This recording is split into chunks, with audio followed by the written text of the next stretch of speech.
You should see. I was told the clock was off the other day. I think it's Okay, I'm going to call our meeting to order. It's October 25th, 2022, Manitowoc Public School Board of Education special meeting. We'll start with the Pledge of Allegiance. I pledge allegiance to the flag of the United States of America and to the republic for which it stands, one nation, under God, indivisible, with liberty and justice for all. And Lori, if you would take roll. Colin Brunel. Here. Matthew Phipps. Here. Stacy Selner. Here. Matthew Spalding. Here. Carrie Trask. Here. Tony Bostelica. Here. And Kathy Willis. Here. Thank you. Then there's a proposed consent agenda that has minutes from October 11th through October 19th. Is there anything that needs to be taken off of the minutes? Or sorry, consent agenda. Can I speak? I was, No, I'd like to make a motion to hold the buildings and grounds committee meetings. Okay. Pull them out from the- yeah, okay, do Okay. that. Do Is that. that the same one, No, Carrie, it's you not want the to talk same about? thing. It's not the same thing. I mean, Do you have another? you know, we've talked about, yeah, on the curriculum committee report. Okay, we'll take that one out too then. I want to take that Okay. one out. Perfect. So curriculum and also buildings and grounds. Any others? Colin? The finance budget committee meetings. Oh, Lord. Okay, so Alright. do I have a motion and a second to approve the consent agenda, which would be the October 11th public budget hearing, the October 11th regular board minutes, and the October 19th joint MPSD executive committee and MPSDF foundation executive committee minutes? I so move. Is there a second? I'll second. Okay, all in favor? Aye. Any opposed?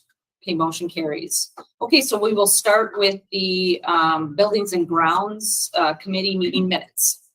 Okay, building and grounds, we had a meeting at the baseball field. And I know there's been some concern about that whole package. And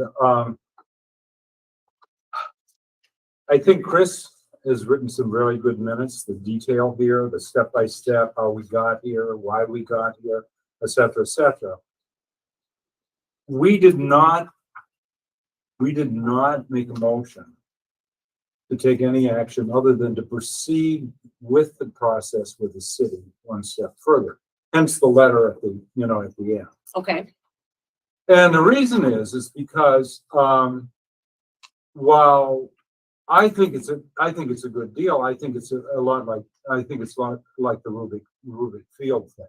I think that once we get it and we basically got it and we put $50,000 into it to improve it, that it provides us with a really usable facility that's in pretty good shape now. But there's all kinds of, but having said that, there's all kinds of policy matters that surround that or accompany that we really need to work through. And we need to work through that as a committee and as a board. Okay. And so in terms of the report, I think I haven't talked to Matt Spalding yet, but he may not, or he may share that my sense that it's probably a pretty good deal in some ways, in many ways. We don't get everything we want, but anyway, but to work it, we really need to do quite a lot of work on it. Okay. So maybe when that comes up in the new business as an item, we can talk a bit more about what that might look like. Maybe a bit more, yeah. I think I want to have another meeting with the committee before we really sort of set a course. Okay. Yeah. Any other discussion about the Buildings and Grounds Committee meeting minutes?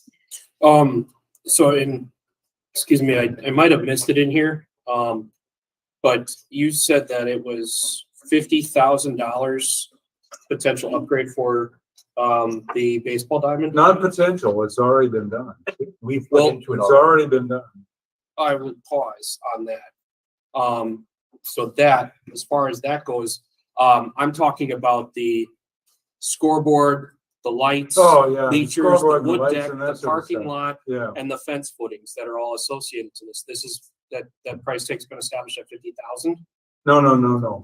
The 50,000 is for the improvement of the field itself, getting it drained, you know, fixing, leveling it off. We've already done that. Doing resodding, you know, preparing a pretty solid base for it. It's, you know, I think we saw it, you know, last year when Lisa was the chair. Yeah. And it was like, you know, for cows. We But now it really is a pretty good baseball. And I think that there are issues certainly with the scoreboard. We talked about that, the lights, the bleachers, the charging of other groups that use it, you know, or a fee structure of So some I'm kind, wondering, et you cetera. guys, since there's a motion and a second on the floor, to discuss whether or not we're going to send out this letter, it might be a good time Okay. to talk Okay. about that when we get to Okay. new business. Fine. Are there any changes or anything that need to, any I other don't think any updates from changes, that? no changes. I just do have a question, because you raised the $50,000 when in the minutes it said 75,000. Did it only come out to 50? I can articulate Yeah. that. So the 50, I believe, was the actual work being done. They invested into a grading machine, Yeah, and that's where that it was is. the difference. So the Yeah. grading machine was 25,000. So that's actually considered that's an asset to us because it's actually something we could sell, but it's a piece of equipment that's used at the facility. That's how it gets to the 75. So it was a total of 75. However, the improvements actually to the property were Or the 50. 50? And then there was an Okay, so the other investment. 25 is a depreciable asset. Correct. Okay. I have a motion and a second to approve the Building and Grounds Committee meeting minutes. I'll make that motion. Can I do that? Is that a conflict of interest? Any further discussion? Okay, all approved, say aye. Aye. Any opposed? Who Okay, seconded motion that carries. motion? I was trying to tell you, I did. I knew you probably didn't hear that, so that's fine. Okay, and the next one, the curriculum committee meeting minutes. Were there any just discussion on that? Yes. Yeah, this is something maybe we want to take up later too, but I was a little disturbed by the resource adoption thing, the open science ed discussion, and the fact that a minority of the board, just a committee, 2 people, did not make a motion, results in the pilot not moving forward. I mean, I just don't think that I think that before the pilot is not moving forward, I think requires a discussion and a kind of a vote by the board. I mean, I don't think you can have a minority of 2 veto stuff. It's this important. Why? That's committee work. That's not committee work. You can say, well, we're not sold on it or something like that. But I don't think that the fact that there's no motion results in something not happening, you know, not even having a chance to happen. That's just a veto. That's just a veto. And I think that's The motion problematic. was whether or not it moves to the full board. Yeah. And that was denied. Carrie, just as a point of order, you could put forward a motion right now on that. If I'm wrong, you could do that. If you want something to move forward. Yeah, okay. I'll make that motion. I don't know if I can get a second here, but I'll make a motion that the board take into consideration of the open science ed pilot proposed by the middle school science teachers.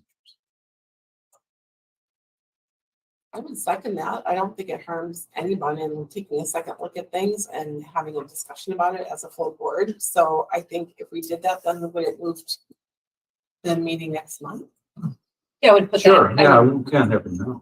I'll put that on, as called the meeting of the whole, where we all discuss it. I mean, it may be a rotten program and maybe you're right to just sort of kind of pocket veto it in a sense, but it seems to me that something that's been prepared over a period of time, but by people that are gonna implement that program. To just dump it The only by issue- by a small minority. It was actually a majority of the committee that didn't go through with the motion. And I'll add to that, you know, we are open to exploring other options. We just felt that the timing wasn't good to do that. And frankly, we just, in the little time that we spent reviewing what was put forth, we found some things that were disturbing that I thought would be divisive to the community. And again, we just have a lot on our plate right now, looking at the literacy and you know, the pilot program with what Jim's working on. So you'd be open to reconsider it again Oh, at absolutely. another time? Yeah, Or, absolutely. but I'm not sure that, well, I know it's committee work. I know it's committee work, but you know, I think this is a matter for the whole business. Well, yeah, so there's a motion and a second to bring it to, the full, board. Any further discussion? Yes. Yes. So I understand your rationale and reasoning, Carrie. You know, anytime things get, you know, you feel like you're roadblocked on things sometimes, and it's just, it can be frustrating.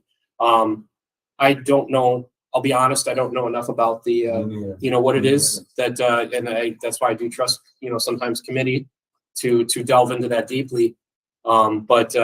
You know, I guess if it's just to, you know, possibly table down the road and have that discussion that, you know, maybe, you know, is of concern to you, I'm okay with having discussion. Absolutely. It doesn't mean I'm not necessarily supporting or not supporting it. Yeah, me neither. I guess I'm just open to This is a process question to me. Okay.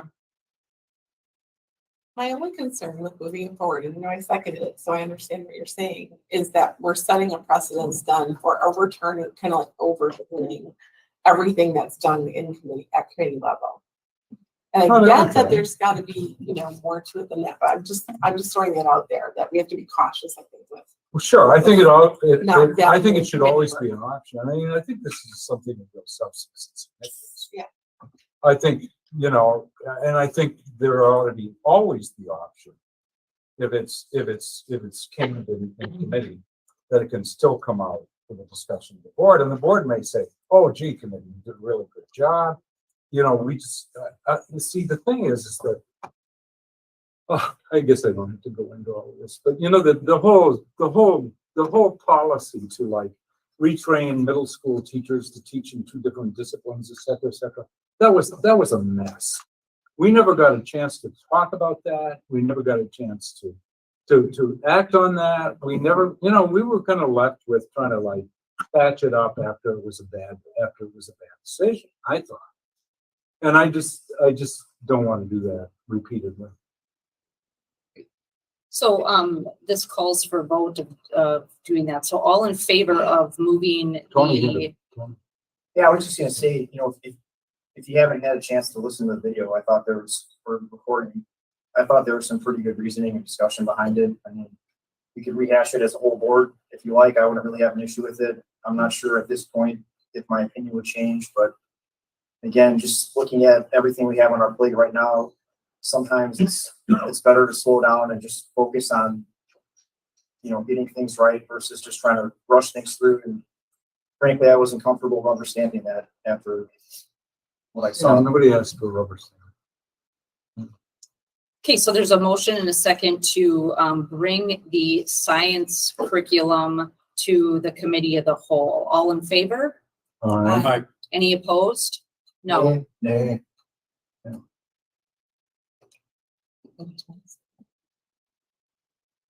There was 3 names. 3 3 nays? nays. Okay, pass. So that's okay. Yeah. Okay, all right, next, item, so then we still need to, make a motion in a second to, approve the curriculum committee meeting minutes. Do I have a first and a second to do that? I'll make a motion. I'll second it. Okay, all in favor? Aye. Any Aye. opposed? Okay, motion carries. Okay, and then the finance and budget committee meeting minutes, Colin. So I just wanted to pull out, Grabbed the wrong one. Hold on just a second.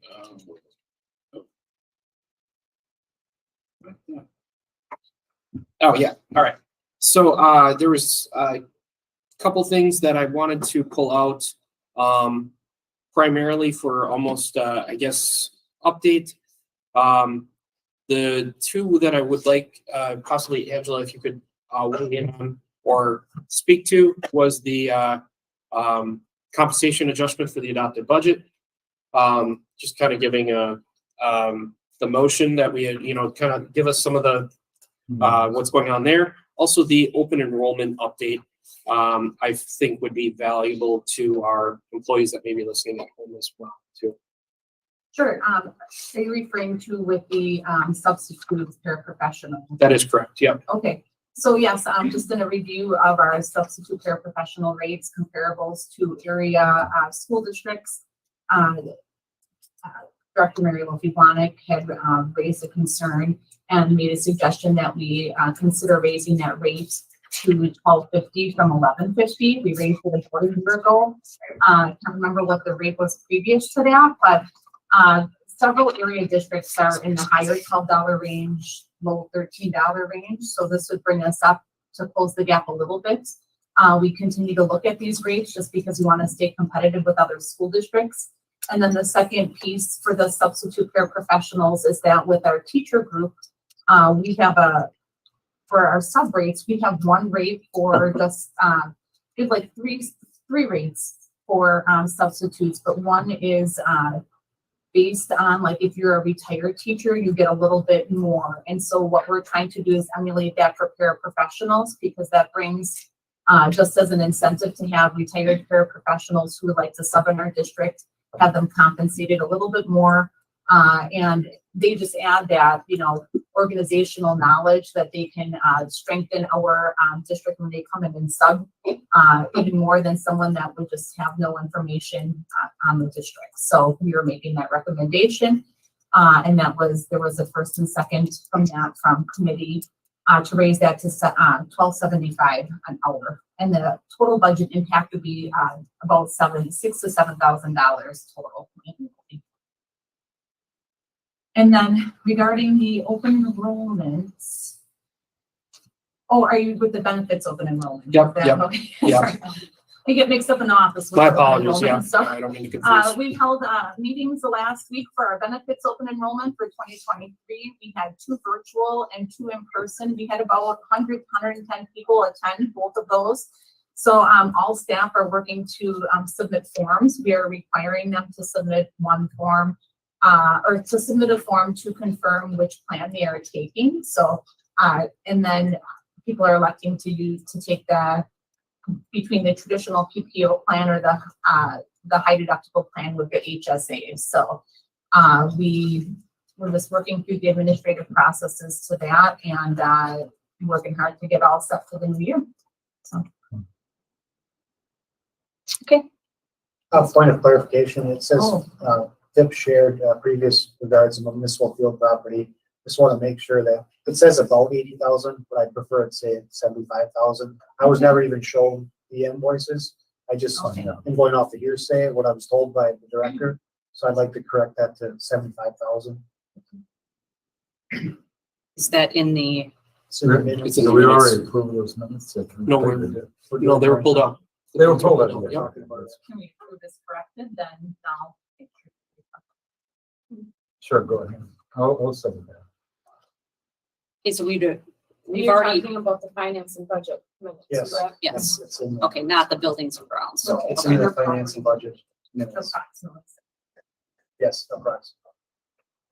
Okay, so do I have a motion to approve and a second with the correction? Motion. Oh, no. Is there a second? You second? No, just second. Oh. Before we do that, no, you need a motion that we can discuss. I'll second. Okay, go ahead. Okay, I did email Angela about, the very last sentence. Oh, did I? Okay. You might have missed it, it was this afternoon. So we need to change it because it's not a full sentence. Oh, did it, which the last sentence? At the end of the meeting, the topic of vacant land was discussed. All the district's vacant land will be appraised and an update on values and potential next steps. In addition to selling the, I apologize. so we're missing something. Okay, praise and. Oh, it's the vacant land that's at the corner of Beef and. Yeah, right. Okay. A lot. So we just need to make that correction also. Okay. Oh, I'm so sorry. Thank you. Catch. I just, We have- we didn't want to approve it without So that. we have two corrections. So all in favor with the two corrections, say aye. Any opposed? Okay, motion carries. Okay, and then we have, the next is our personnel report. And, we need a motion and a second to approve our personnel report.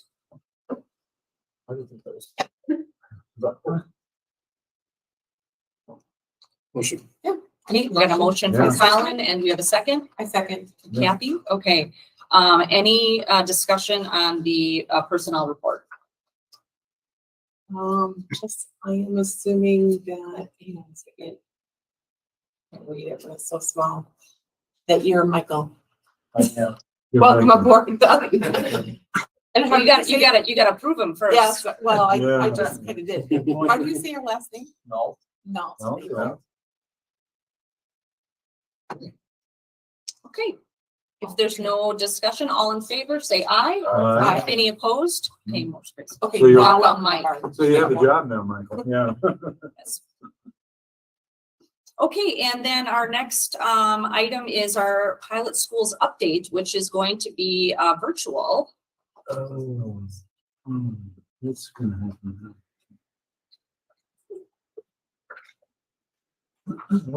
You're just funny. Am I on, Stacy? You're on. Yep, I can only see one person, but you're on. Thank you very much.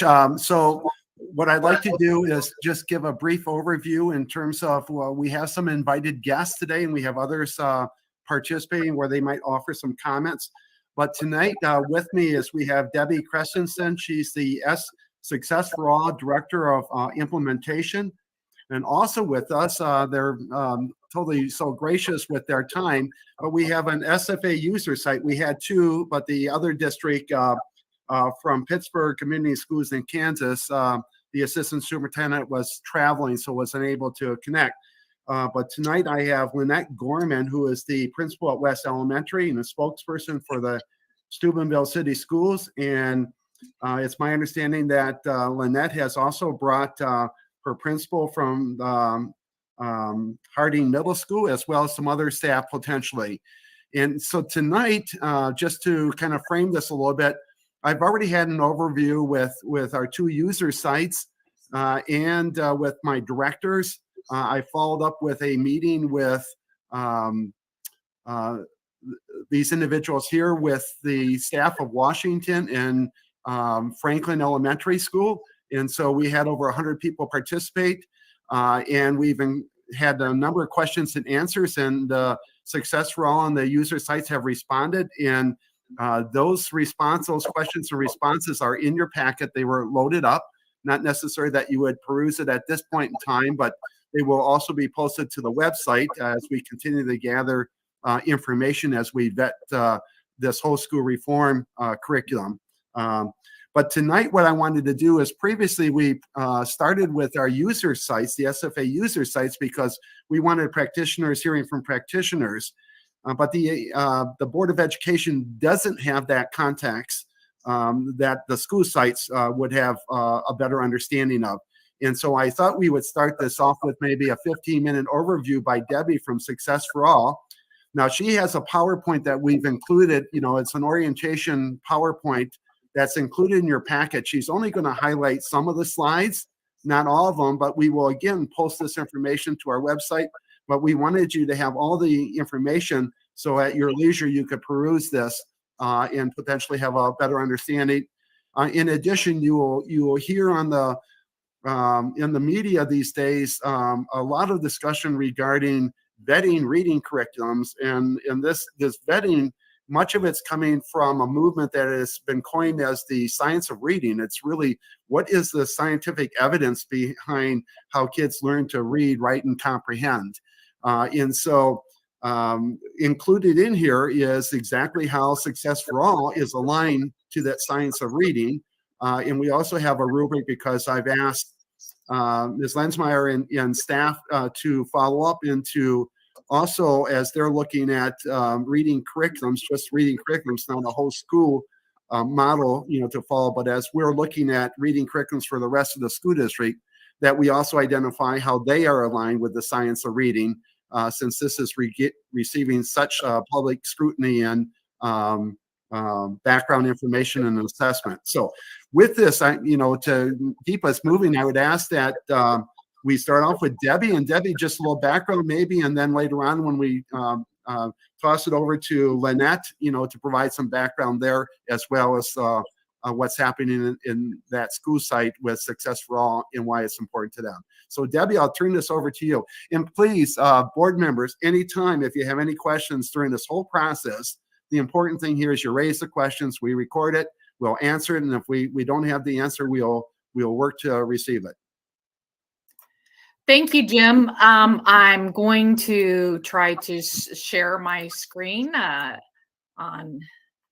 let me get it started.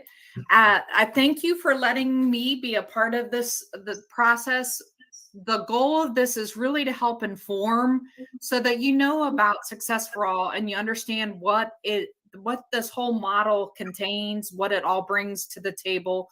And then I cannot wait for you to hear directly from our district of Steubenville to how they have applied this curriculum within all their buildings to best meet the needs to their other students. Success for All was created originally by Dr. Robert Slavin and Dr. Nancy Madden at Johns Hopkins, but the main point of it, the whole vision of it is that all students will be able to be successful and all students will learn the process of reading. Why they started down this road is we find that only 35% of fourth graders are typically proficient readers. I know I've spoken with Mr. File about what your numbers are, and you're very close to that. We don't want kids to fail in high school, and we want to make them successful. It is a model that very much can help fill the gaps. So it helps bring up their lower readers, and it addresses the instruction of on level, and it also can help challenge and extend the learning of our above level readers. Here we have over 900 schools in 38 states. They use a wide variety of our curriculum, and we'll get into a little bit more of that. We really hope to cut the achievement gap by half.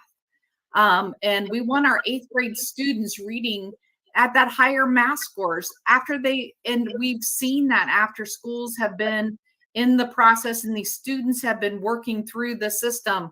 By the time they get middle school, it really does truly make a difference. So a lot of this, again, you can read more on your own. I tried to put a few notes, and if you have any questions, please put them in the chat box and we will make sure they get addressed. So how do we do this? We use this 5-point star kind of as our overall reaching graphic as to what it means. Leadership with continuous improvement. We work with our leadership to help align all the resources in the school, how to help set goals, measure progress, and then celebrate those successes. We help build the systems that support the students. You can see on the bottom of this graphic, that's the instructional pieces, the curricular pieces. But on the top are our solution teams that Abby, can you scroll your slides so that they can see the slide that you're talking about? Oh, I thought it was. So it's not doing any of this? Mine's frozen. Okay. Let me stop sharing. Okay. Let me try this again. So what I might just do is just talk to it through it since you have the slides in front of you. But, that 5-star piece, we really look to, like I said, build the systems. There's very rich curriculum that engages the students. There are detailed lesson plans, and I've heard a lot of questions about, is it scripted? it's not meant to take away the teacher's personality by any means, but it gives them the framework to be able to present the lessons in a fashion that is research-based and proven. We do have those solution tools that we talk about, where we talk about attendance, parent and family, positive school culture, family needs, individual student needs, etc. Because those are all the pieces that can very much impact a student's academic achievement outside of the classroom. So we want to look at those. There's so much of an investment of time, talent, and treasure for any district to bring this on, but we want to help make sure we support that through the professional development that is awarded. There's extensive professional development prior to starting the program, and then there's ongoing coaching that occurs. Finally, that last point of the star was about research. Research tells us what works. We don't want to do what we did 100 years ago when curriculum has changed, students have changed, the whole world has changed. So Success for All continually has research compiled upon its effects on our students, and because we really want to make sure we're continuing to increase that student reading achievement. You'll find on the PowerPoint that was shared with you, there is a slide that actually shows a student discussion. The 4th grade level class talking about topics in depth through they've learned this process, and this wasn't a canned practice of theirs. It was actually just filmed in the moment. So I'd really encourage you to listen and see what students do independently. So Jim, I'd now like to, I think our greatest assets are the schools that have been with Success for All. And I'd like to go ahead and turn the table over to them. Thank you, Debbie. Debbie, I'm going to turn this over to Lynette. Lynette, if you would like to take the floor here and then pull in your staff members along the way. Hi, it's a pleasure to be here. Thank you so much for inviting myself and for taking an interest in Steubenville City Schools. We're excited to be here today. The first thing that I do want to tell your board members is that we get no incentive for promoting Success for All. It's a program that we've been using for over 20 years. There are no kickbacks. We just appreciate the success that we've had with our students and families here in Steubenville, and we feel obligated to share that with others, to share it with other school districts so that they might share in some of the success that we've been able to find here. The one thing that I would like to talk about with Success for All that Debbie said, it is a complete system. It's not just a reading and math curriculum. It's an entire system for your staff members.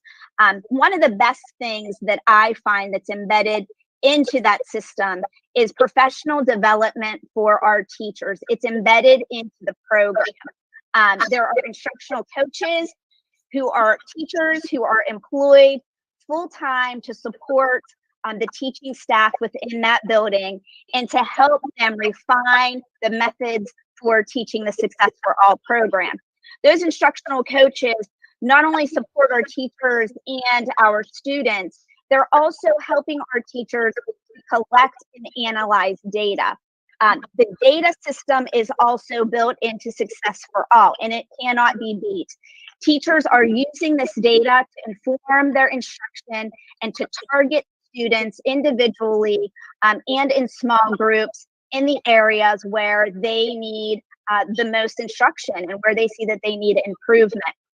I would also say that data analysis for us in Steubenville really is everything, because when you have readers who are struggling, the only way to figure out the root cause of the issue is to drill down into the data. And when I say data, we're collecting everything from attendance to the smallest skills and strategies that take place in the classroom during reading. And we're using our teacher-led teams. We call them Leading for Success teams.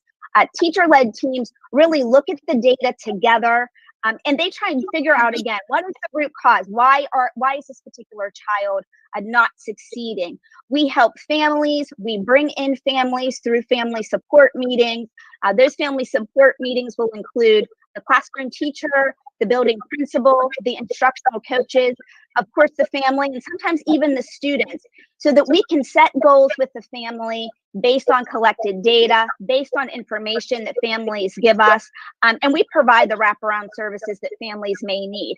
You know, the one goal is to make sure that our students are successful readers, and Success for All has helped us in every aspect. The last thing that I'd like to say is just that Success for All is, I could go on and on. But the one thing that I think that the kids will tell you that they like the most is that it is a cooperative learning type situation where students are expected and encouraged to work in teams. And in these teams, they are setting their own goals. They're receiving points from their teachers. It makes it a fun, competitive situation. But again, we're empowering students to make decisions about their learning, about their instruction. And it really is something to see. Like I said, we've been with Success for All. We've been with the reading and math program for over 20 years. Trends and fads and curriculum come and go. We have found something that really works for our community, for our students, and for our staff members. And if you have the opportunity to do a little more research as far as Success for All is concerned, maybe go to a Success for All school. I highly encourage you to do so, because I think that you'll be impressed. Lynette, can you provide some background on your demographics and also in terms of how you're doing academically, in terms of what's your academic performance and where are your students at in terms of reading? What proficiency level are they at, for example, when they're leaving grade 3 and overall? Sure. At the elementary level, our kids are scoring 98% passage rate on the Ohio State reading assessment. Our students are reading at or above level across the board. I think that the middle school is, the numbers seem to dip in middle school. However, they find much success with their middle school readers. We have won, Steubenville City Schools has won every possible award that you can win from the state of Ohio based on how well our students are testing in both reading and math and other subject areas as well. A little bit about Steubenville. We're about 45 minutes outside of Pittsburgh, Pennsylvania. We are right on the Ohio River. Years and years ago, we were a steel mill town. Unfortunately, the steel mills are no longer. In fact, they're tearing them down. We are high poverty area. We would be considered, Steubenville City Schools would be considered 100% free and reduced lunch. So high poverty levels. We're Title I schools. And, we have found the formula for success for our students.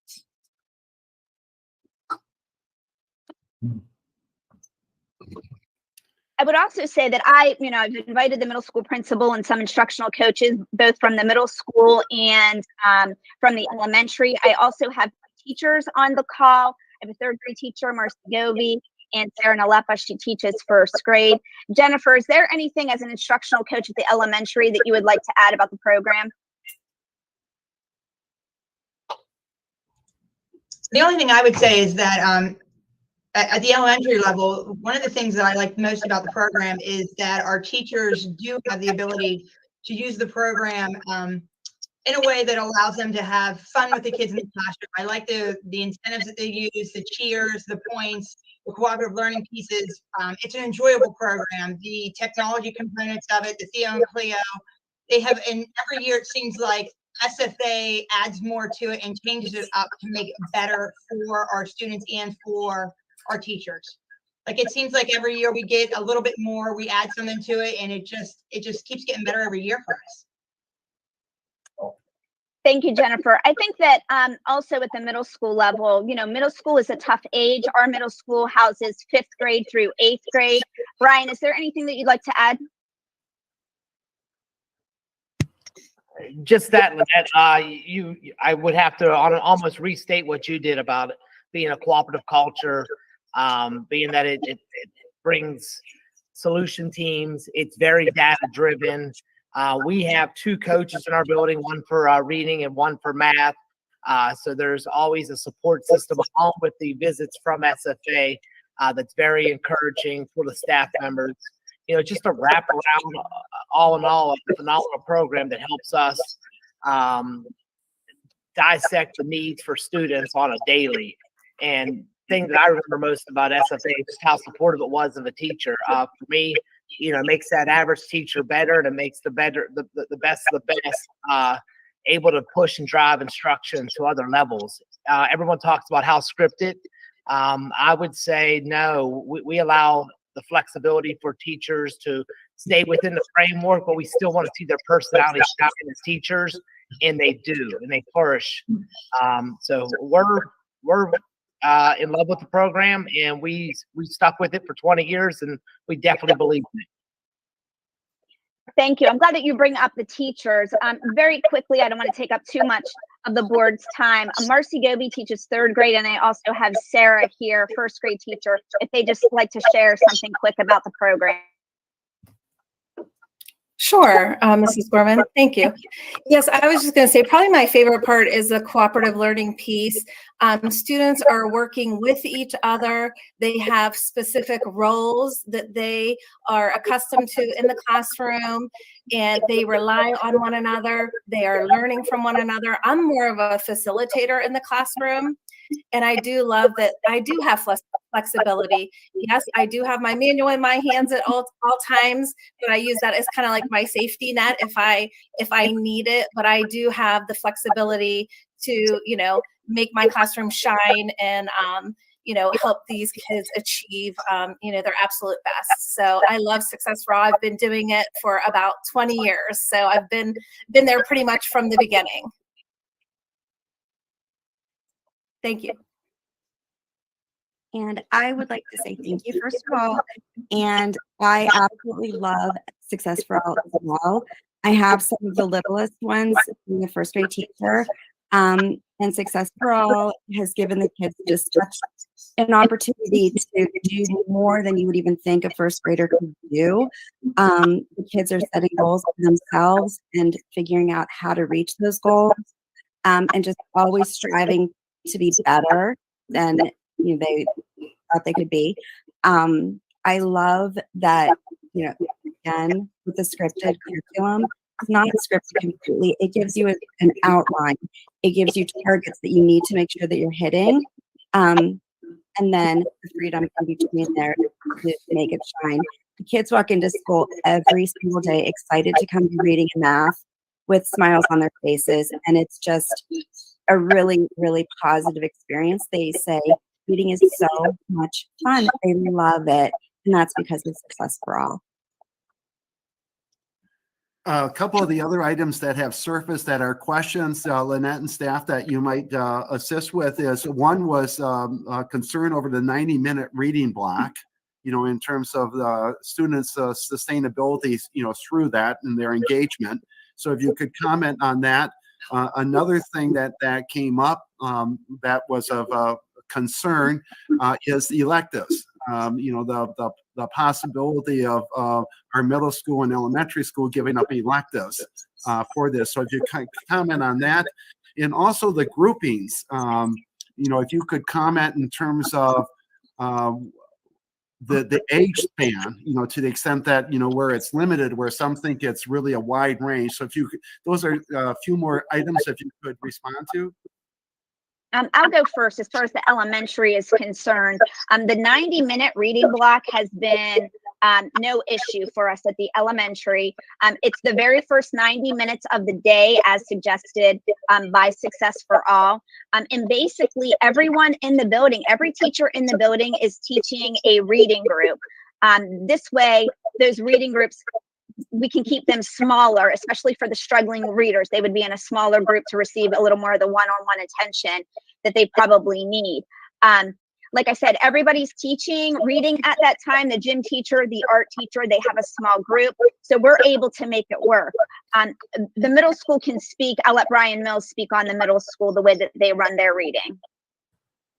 Yeah, we tried it both ways where everybody was a reading teacher at the very beginning of it when we absorbed fifth grade and just kind of built SFA through the years. So we were once fifth grade only.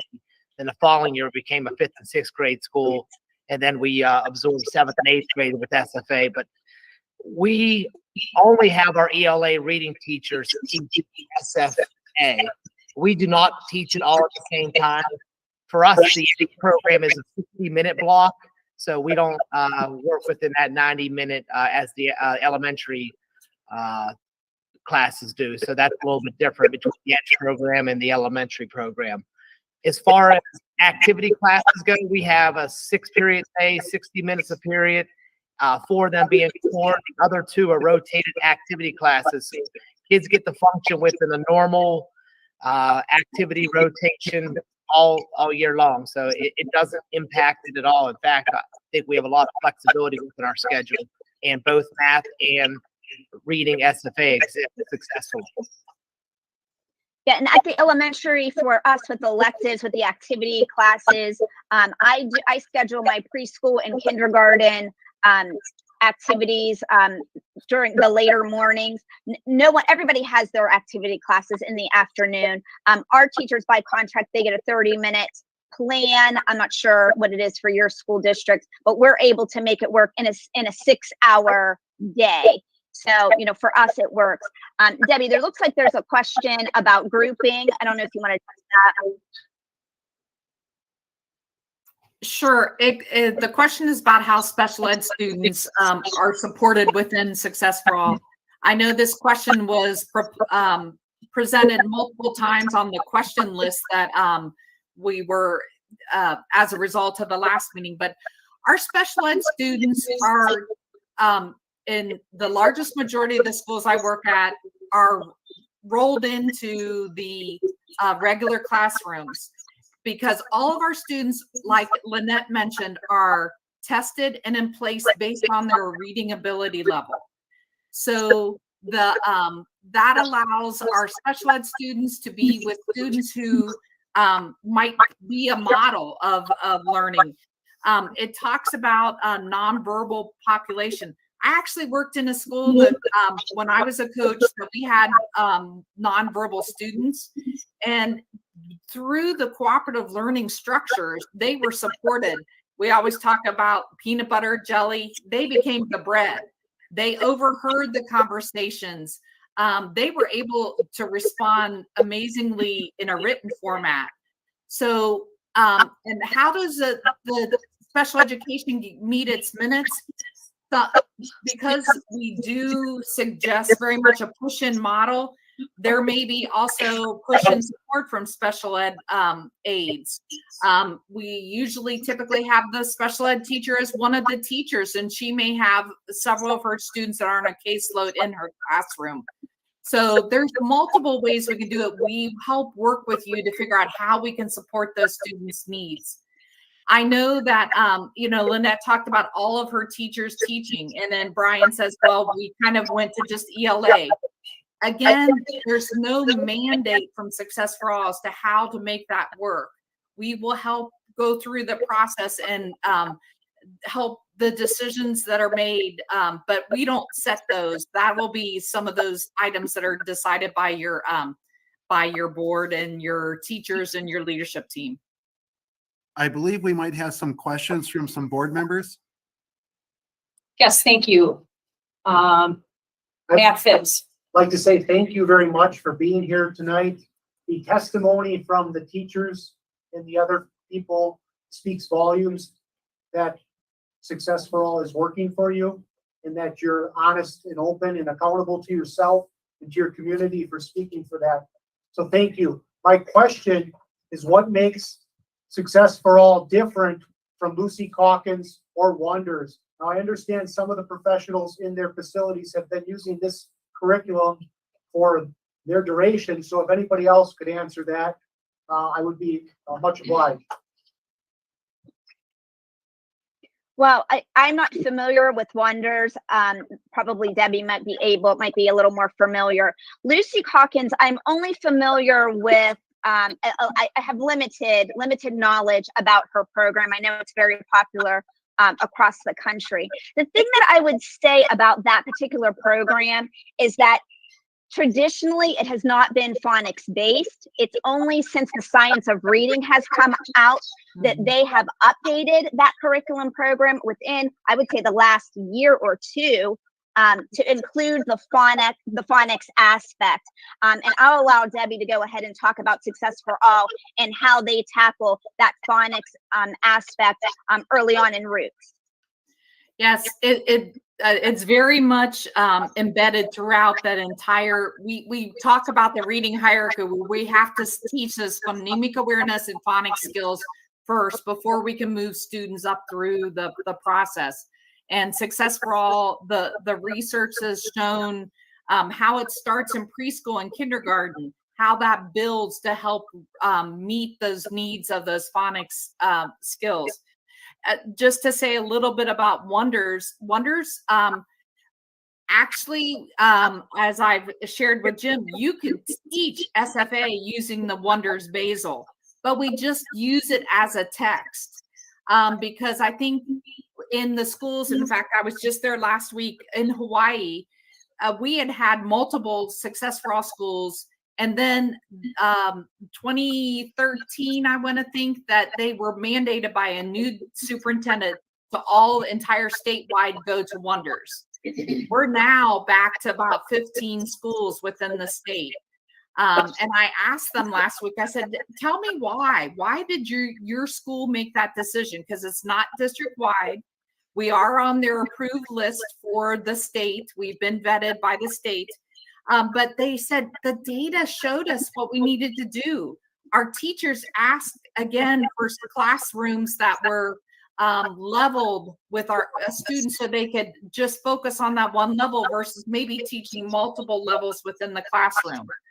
So that's what I know about Wonders. And I think, Lynette, you summed it up about, Lucy Calkins. I know the changes have been made just recently to try to align themselves a little bit further to the science of reading. Again, the science of reading document for that Success for All has shown where we are aligned, and all points of it is also been provided to your board as an additional item to research. And the one thing I would like to add just about Success for All is that after first grade, when we first started Success for All, we were using the Basel Reader in Steubenville.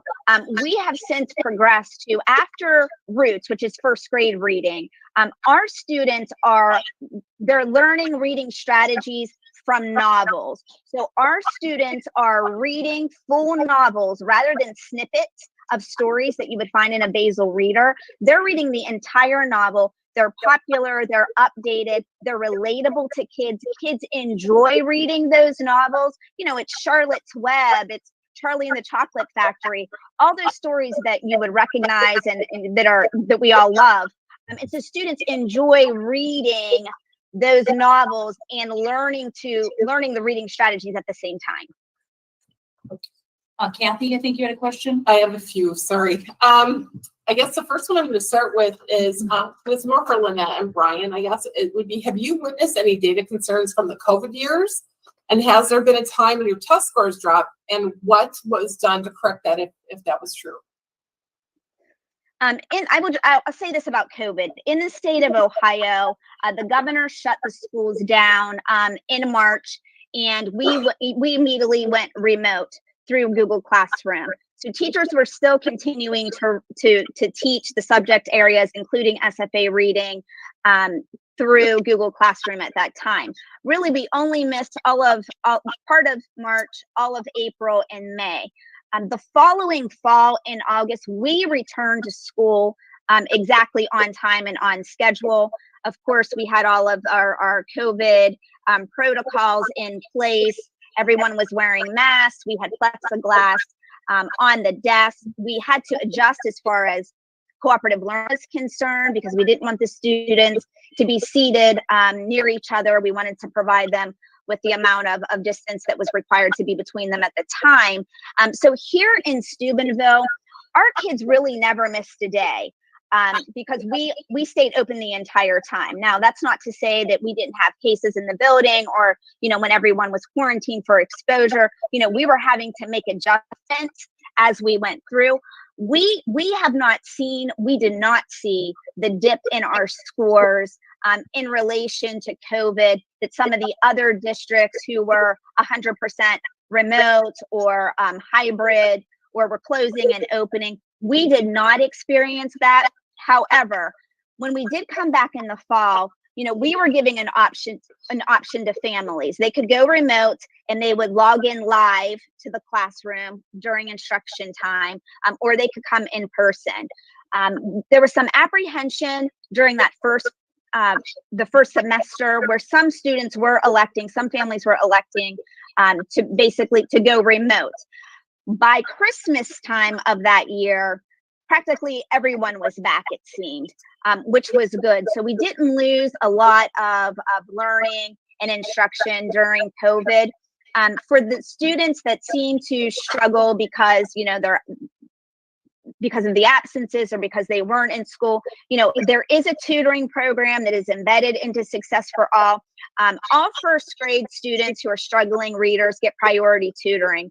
And how we do that is that we train our kindergarten teachers' aides. We have 5 full days of kindergarten here in Steubenville, and the kindergarten classrooms have teachers' aides who they're in the kindergarten room during the morning time, and then they're trained tutors for our first graders during the afternoon. So that seems to help. There are also interactive programs that we use. Tutoring with the Lightning Squad would be one. I know that there's a middle school interactive program that can be used for tutoring as well.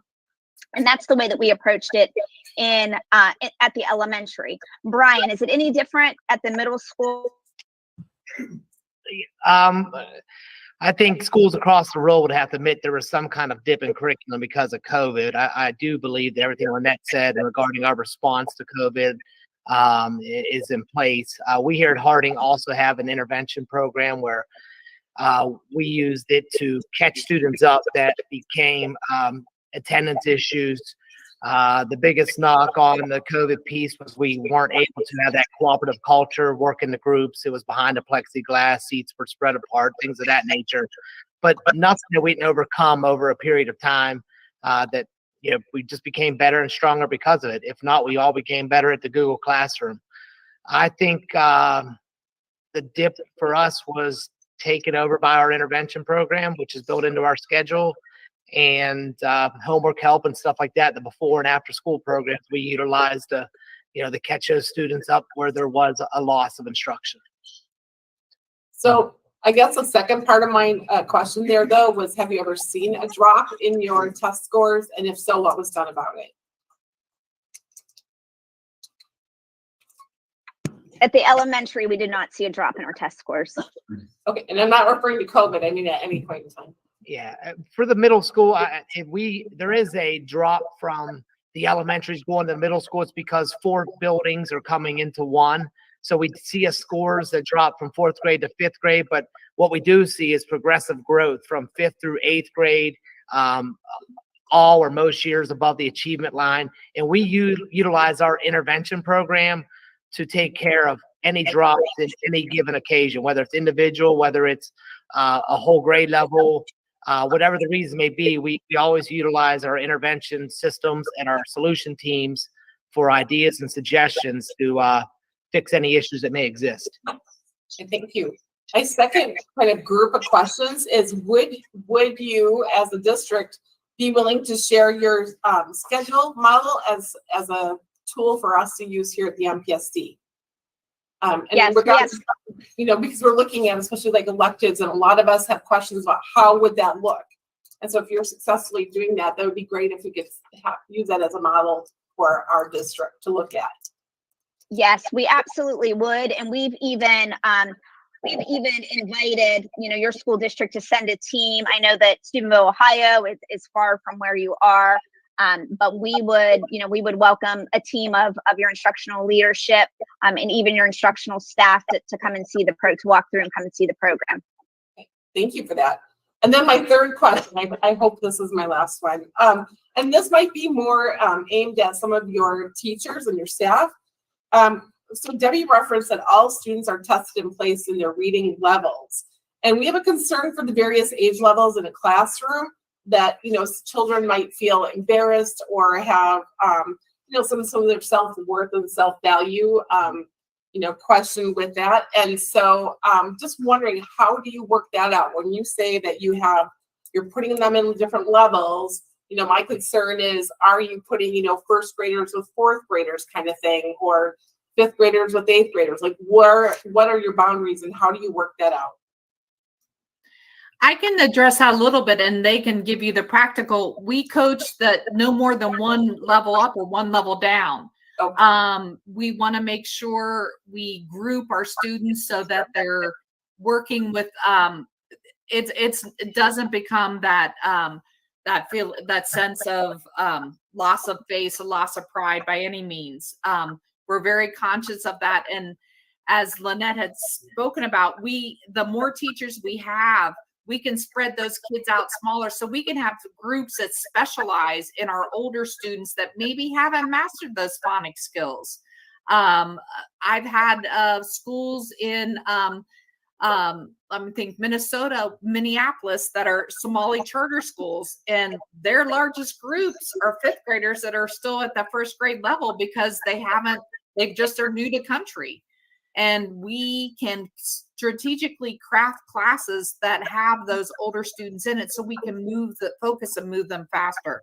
But Marcy or Sarah, do you have any thoughts on the different grade levels that are placed in your instructional level?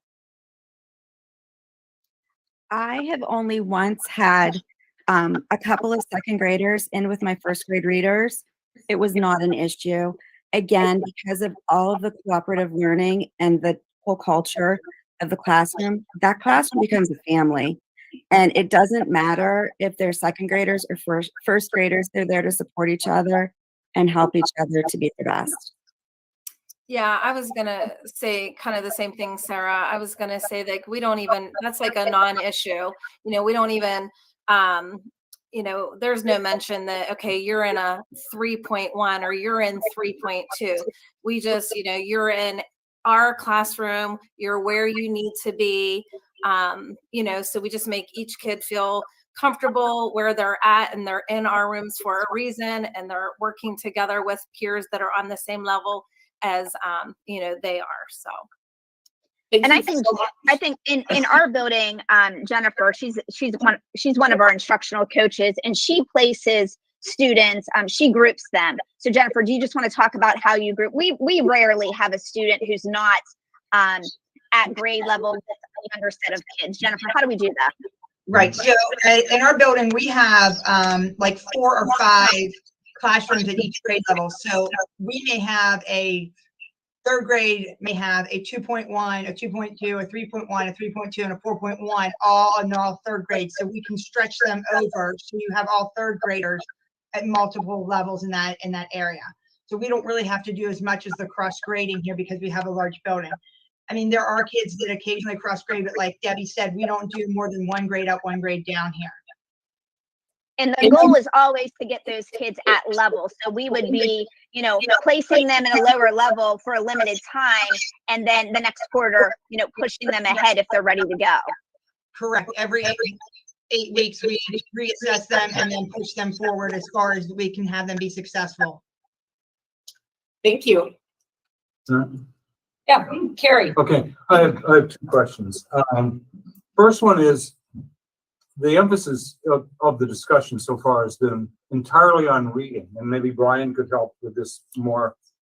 I want to know what the collateral benefits are. I mean, do they get better at science? Do they get better at history? Do they get, of course, reading is key to all of that, but is there a collateral benefit that really, that really helps them in everything? Yes, for sure, because they're learning to work in cooperative learning groups and they're learning to work cooperatively in teams. Again, one of the teachers spoke on the fact that, you know, each student is assigned a role. Marcy, do you want to talk about the roles in your classroom and how those teams operate? Yeah, so during the course of the reading period, students have a set of role cards, and they each know their role for that maybe particular day. They may be reading the question, another person may be answering it, the next person may be agreeing, disagreeing, and expanding on the question that we're currently working on, and then the last person summarizes. And each day or during the course of the reading class, we switch roles. So students are always aware of the roles that they are responsible for. Therefore, you know, they are helping one another. They're adding to one another's answers to be more detailed when giving their answers. So, you know, the role cards are a huge part of the cooperative learning in the setting of the reading classroom. So it's a huge role, and the kids really enjoy taking on the role cards, and they're trying to get points for their team, and they're trying to get the most points during the day. They love the cheers at the end, so they're all trying to get their points so that we can give really, you know, really good cheers at the end to celebrate the learning and to celebrate, you know, their success. But those skills and strategies that she's speaking on, those carry through the entire day in every subject area. They're learning it during the reading block, but then the teachers are extending that throughout the entire day. You know, we used to joke and say 20 years ago when we brought Success for All, I mean, it's not a joke. Our kids would move into groups for reading, and then they would move their desks back out into rows. In Steubenville City Schools now, 20 years later, you will not find a classroom who is situated in rows of desks. All of the desks are in teams. Cooperative learning is the norm now for us in all subjects. What about middle school? And I'm particularly concerned about does it affect behavior? I mean, we've got a real behavior thing going, like I think everybody else does right now, or maybe not you, but does this? I mean, we're looking for real reform here. So how does it work, Brian, in middle school, where they're not, the elementary level is a slightly different environment. So it is, and I had the luxury of teaching second grade my first 3 years underneath SFA when we first adopted it. So I've kind of grown up with the program, and I watched it, like I said, coming here as a fifth grade teacher and move its way up to eighth grade. The one thing I could say is cooperative culture. Our kids come to us. That's all they know. That's all they've ever done. For us, we started with just reading, and then we moved on to math. But I'll walk into a social studies classroom who doesn't teach reading and math, and they too are working in that cooperative culture environment. Our kids are just accustomed to what they've always done because that's all they know. I mean, if you see things in rows, it's because they're given an exam, a semester exam. For the most part, all classroom in all subject areas at the middle school, they are functioning in this group cooperative culture. I saw a question about the levels and grouping. There's minimal moving parts at Harding Middle School. We have about 8 or 9 sections per grade level. So 2 being like a gifted, 2 at the bottom, which would be like the inclusion, special ed, and then the 4 in the middle would just be like our gen pop. So every 8 weeks, we assess students where they're at, but they basically have it figured out of where students belong by the time they get to the middle school. There's a little bit of moving parts in 5th grade, trying to readjust the different levels from the elementaries they come to us. But once they get to 6th grade, we don't see a whole lot of students going from one level up, one level down, unless they get tested into scholars or something of that nature. The inclusion classrooms, those rooms are typically smaller by nature, and if they're not, they'll be co-taught. So there'll be an intervention specialist within that room assisting with the framework of SFA. SFA can be any curriculum, but the framework of the cooperative culture, the wraparound collection of data, the solution team, that really is what runs our building. And we just, again, can't speak high enough about it. I would love, I'm very willing to, like Lynette said, host any guest, any team that wants to come see us in action. I'll share our schedule. We've had 3 different schedules over the last 5 or 6 years. And we feel like with each schedule adoption, we've made it better to include all the STEM and the stuff like that coming down the pipeline. So we have a system that works, and we are very willing to share it if that's something you guys are interested in. I have a second question. I'm sorry. Well, I just want, we do have some more questions. I'm not sure how much time, how you guys doing on time? Yeah, we're an hour ahead. We're an hour ahead of y'all. Yeah, I So know. it's 8:10 for us here. So maybe just a couple more questions, and then I'm gonna let my staff go to bed. Yes. Okay. I'm gonna ask one. I know a lot of concern is about implementation. So what are your suggestions on, or and this might be a question for Deb about how do you implement this? Do you just drop off the books to the school and say, Yeah, no, it is so far from that. It's amazing. As these ladies are giggling as they've seen enough of us, but when a school initially begins to implement, there are at least 3, if not 4 days of upfront training. First day is with just a leadership team. The second day is an overview. And a piece that was mentioned was our social emotional program, which is getting along together. It happens separately in the elementary. It's embedded in the reading curriculum for the middle school. But so that training happens. And then there's 2 days of training just on the curriculum that teacher is going to be teaching. So that happens up front, but then we very quickly are back in the buildings. That is probably, as I heard Dr. Hansen speak from Pittsburgh the other day, that's one of the biggest benefits of Success for All. It does not just drop off a bunch of books and walk away. There's a continuing, ongoing support. I personally have 20-something coaches that support my schools in 16 states in Canada. So we are in schools quite often. The first few years, we do a lot of upfront help and coaching. Gradually, schools, we cut back on their contracts because we're trying to build capacity within. So there is a lot of support on that part.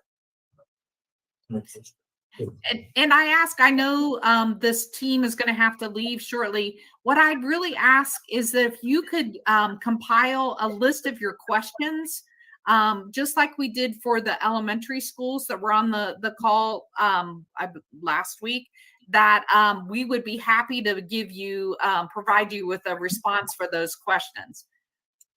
Okay, thank you very much. We appreciate it. Cool.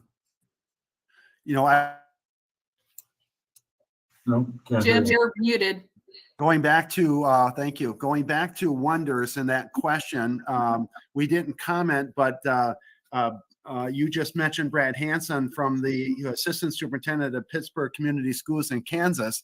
He also reported, similar to Hawaii, they had 4 elementary schools, 2 on Success for All, which were doing extremely well, and 2 who were not doing so well, and a new administration switched to Wonders. And now they're back onto Success for all 4 of their elementaries, and they were at a 40% reading proficiency level, and in 2 years they raised it up to 60%, and that was coming off the heels of COVID. So there is again testimony. He was traveling, otherwise he would have been here today. And Debbie's not inclined to talk about other vendors, but I will address in terms of sometimes what individuals like Debbie and staff will do. They'll start looking at other reading curriculums and stuff like this. And one of the things that they noticed was when all this research came out again with the science of reading, they recognized that people were putting labels on aligned to the science of reading, and their staff went through looking through their material, and it was the same material that was used before. They just stuck a label on it. And I only say that because I think we have to be very careful, as we're going through, and while we're vetting something much bigger here, as you so elegantly have identified, this is more than reading. It's a way of teaching. It's a way of kids working together. It's celebration. It is making learning something that kids will want to do the rest of their life.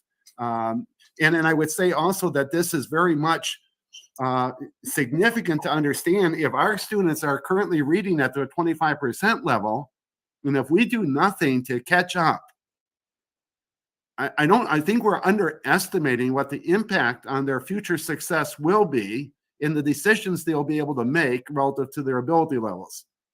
And so I see success for all based on their groupings, with the need to elevate and continue to help those kids go up by making, narrowing the instructional span for a teacher. You have mastered leveraging time for a greater return. So again, I'm really appreciative, but I think it's important to know, again, there's attachments within your board packet that shows how SFA is aligned. They've pretty much, you'll see it's a pretty lengthy document. They spared no detail relative to demonstrating exactly what they do. And I've asked Pam and staff to do the same for the other programs that we're vetting, even though that's just a reading program. Okay, well, thank you, everybody, for being on the call. We really, really appreciate it, and we will get you any questions that we weren't able to cover here today. Thank you. Thank you so much for having us. Thank you. Thank you. Good night, everyone. Good night. Good night. All right, thank you.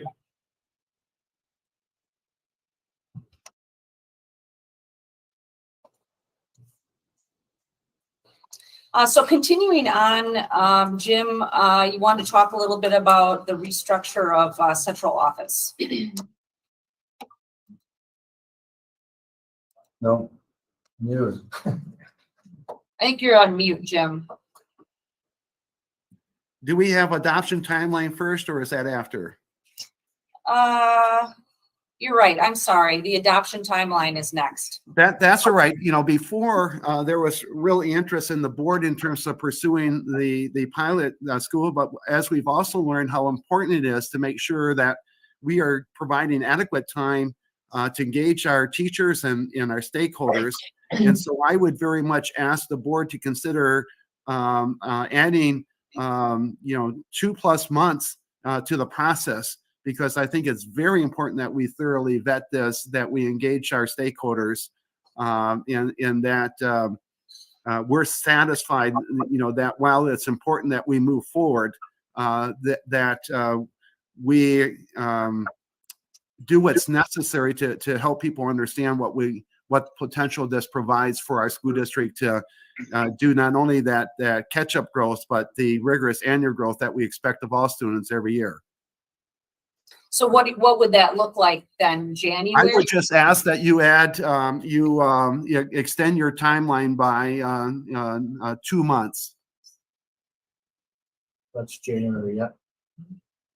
So I guess to that, excuse me, to that, Jim, then, approval would be January of this curriculum. When would implementation begin then, according to the new timeline? Well, the implementation's always been the same. It's next school year. Okay. And that training would proceed just before the start, because we wouldn't want to lose anything over that. Obviously, anybody who knows that they might be proceeding with something may want to do everything possible to get into the ready state. But this is all for implementing next school year. Jim, what is the purpose of extending it for those 2 months, aside from having staff come alongside? Like, what would actually that time be utilized for? Well, I think, for example, site visits, making sure that people are able to talk and converse on this. I just want to do everything possible to make sure that people are very knowledgeable of what what a whole school reform program can do for the school district. Remember, this is more than just literacy. I see ourselves as being somewhat really understanding the research moving forward, but in connecting our systems of improvement together. But I think we're loosely coupled, and this provides us an opportunity if we adopt this, as the board has moved, to be able to parallel, a proven model to our own efforts to accomplish the same. I want to be clear though, and I want you to clarify for me that we have approved to move forward with a pilot model, but Yes, we have not necessarily approved SFA yet, correct? correct. Absolutely correct. So these next couple months would also be used in that time to possibly vet other programs. Any other system, that has equal, as I mentioned before, anything that is equal or better, if perceived better than, I would definitely want to consider. Okay, thank you. I wanted to make sure that I understood correctly. Okay. Well, I don't think we need a motion or a second. Is everyone fine with just adjusting that timeline and just continuing to get an update on SFA or other programs that come? So I would be fine with the change in timeline. I guess was it a vote that put that timeline into place? Yep, there was. So then we would probably still need a Yeah, vote we then, I would probably imagine. did. So It was- I would make a motion then that we commit to the superintendent's recommendation to push that timeline out an additional 2 months for the purposes of exploration and discovery. I second that. Yeah, the original motion was to take the vote and, bite the bullet on November the 22nd. So I would say that, to modify, what that is and simply put it forward to January 22nd. is there By any the end of January. any discussion on the By the end of motion? January. yeah. Just as long as it doesn't affect any of the training or the, like if we did choose to go along with SFA, I know that there's a great deal of support coming from SFA in the training of the teachers and helping the implementation. As long as this is not going to and rush anything. If we did choose that, I want to make sure that they have, is Jim confident that that's a sufficient amount of time to prepare everybody for this change? Yes, I am. Okay.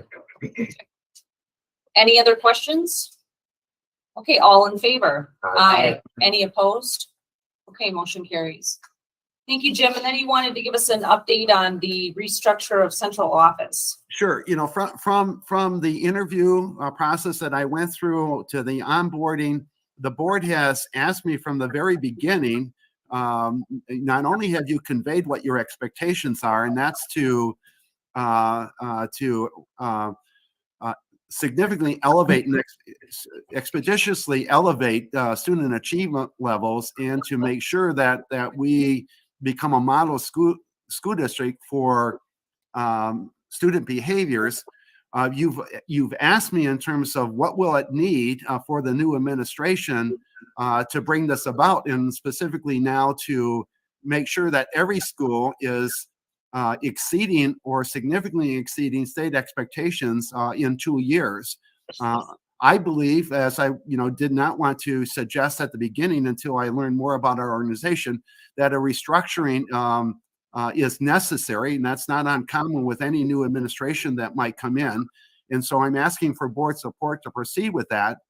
And so I would anticipate that I'd be reviewing all the positions, looking in terms of my preference is being in as lean as I can and making sure that more support is within the school buildings instead of central office, to the extent possible. And so I would like to give that consideration. One thing I would like to work to do immediately is I believe that the expertise we have in our two specialists, our reading and math specialists, that we actually move them out to a school site, and to the extent possible, we develop almost like a lab classroom, where we really demonstrate what effective instruction is regarding our curriculums.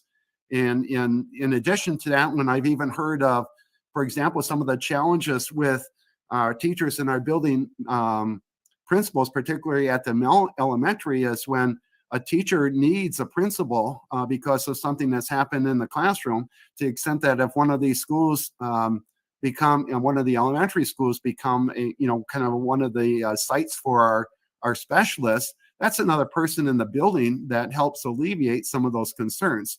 So I would like to proceed with designing what that might look like. At the same time, I'm starting to look at all positions, and I'm looking for efficiencies and effectiveness in terms of, from across the board, from how we manage our financial affairs to how we address facilities, to critically important, our main focus, as I mentioned before, keeping the main thing. It's all about elevating student achievement. And what's really important to me here is there's a short period of time. Students only have one shot through the system. And one of the things that I think is our next frontier here that we really need to master is really leveraging data to a higher level than we're doing right now. And I would definitely consider that in my redesign to bring back, in January or February for board approval in terms of what central office might look like under the new administration. And as we kind of execute our strategic planning process and put together development plans.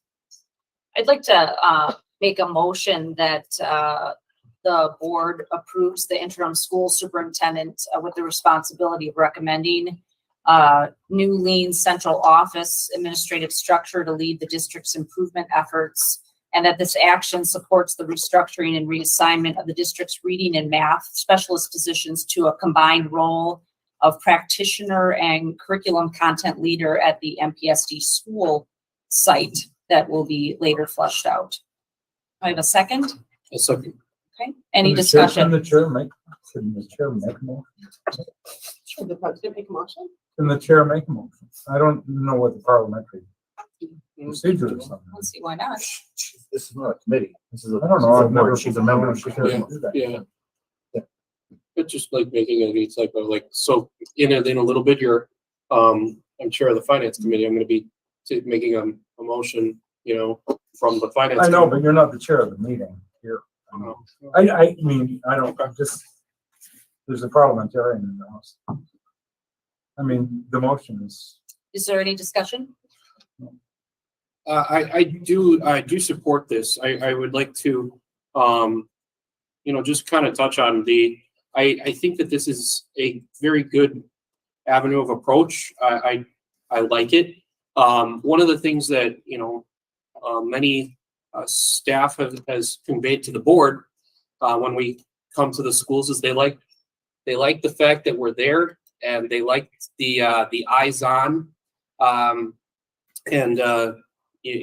having that attention to what is going on in their school. And obviously, we could sit in our meetings and just chat about stuff that we never see. And we could, but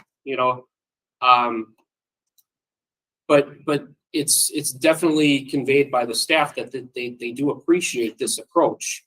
So having, the central office being there and participating and seeing, the ongoings of the school, I think is definitely, in my opinion, going to be value added, because now they're going to not just see it every day, they're going to be part of it every day. That is where they're going to, I like that approach, and I think that it's going to be, I'm glad that is a recommendation. I think that'll be very good. Any other discussion? Yeah. I'd like to point out that this recommendation, I have no ifs, ands about it. It's clearly the purview of the superintendent of a district to do its job. So when I read this, I see the superintendent asking permission to do what we've hired him to from the purview that the district has given him authority already in our governing structure. So I have no objections to this. Any other discussion? Just a brief. Sure. Yeah, I'm with Matthew on this, in that what the superintendent does with staff is between the superintendent and the staff, it seems to me.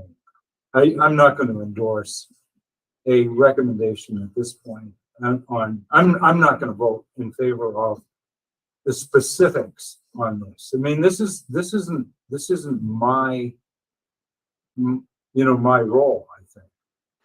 If you understand what I mean? Yeah, you would say that for any employee decision. You feel like Jim is ability to make the decision and that he doesn't I mean, need I our like it, but approval. it's, so, Yeah. but I don't want to endorse, moving the reading specialists and the math specialists out into the schools, et cetera, et cetera. That's,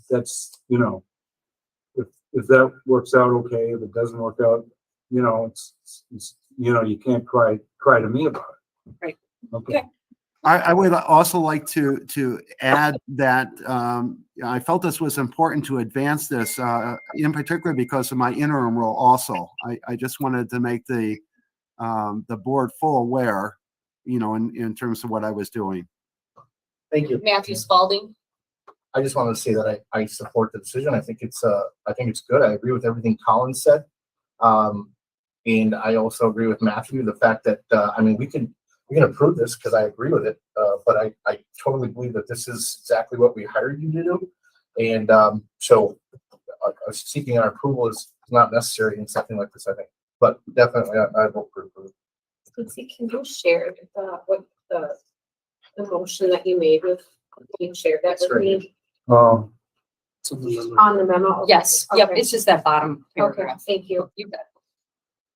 Okay, any further discussion?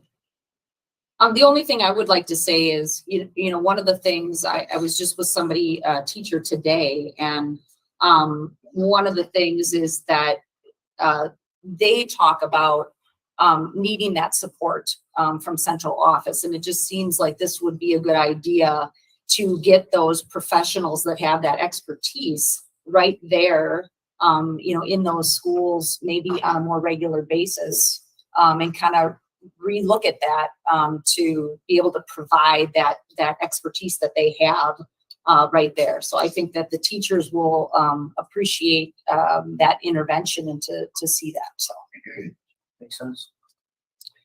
all right. Well, if there's no further discussion, all in favor, say aye. Aye. Any opposed? no. Motion carries. Okay, and then a strategic plan update. I told Brett that I would give the update today because there were limited changes from the last meeting. He has now been able to meet with, he's had listening sessions with the principals and associate principals, as well as district staff. So those that are direct reports to the superintendent. And then he has listening sessions that have been scheduled with 7 of the MPSD schools, and scheduling with the remaining schools are in process. And really during those sessions, it is clarifying the pillars, seeing are we missing anything, clarifying some of the responses so that he can have just more specific data as he's coming up with the draft. He said the timeline is to complete the listening sessions and present a draft strategic plan at the December 13th meeting. He doesn't see any barriers at that time. He's already starting to kind of flesh out that document. And he believes that he can have that to us actually the beginning of December, because I said that most of you would like to peruse through it rather than just digesting it on the 15th. So that's going to be the plan to get it to us as soon as possible. Are we still planning on meeting end of December? It sounded like, I know there was We'll discuss that at future meetings.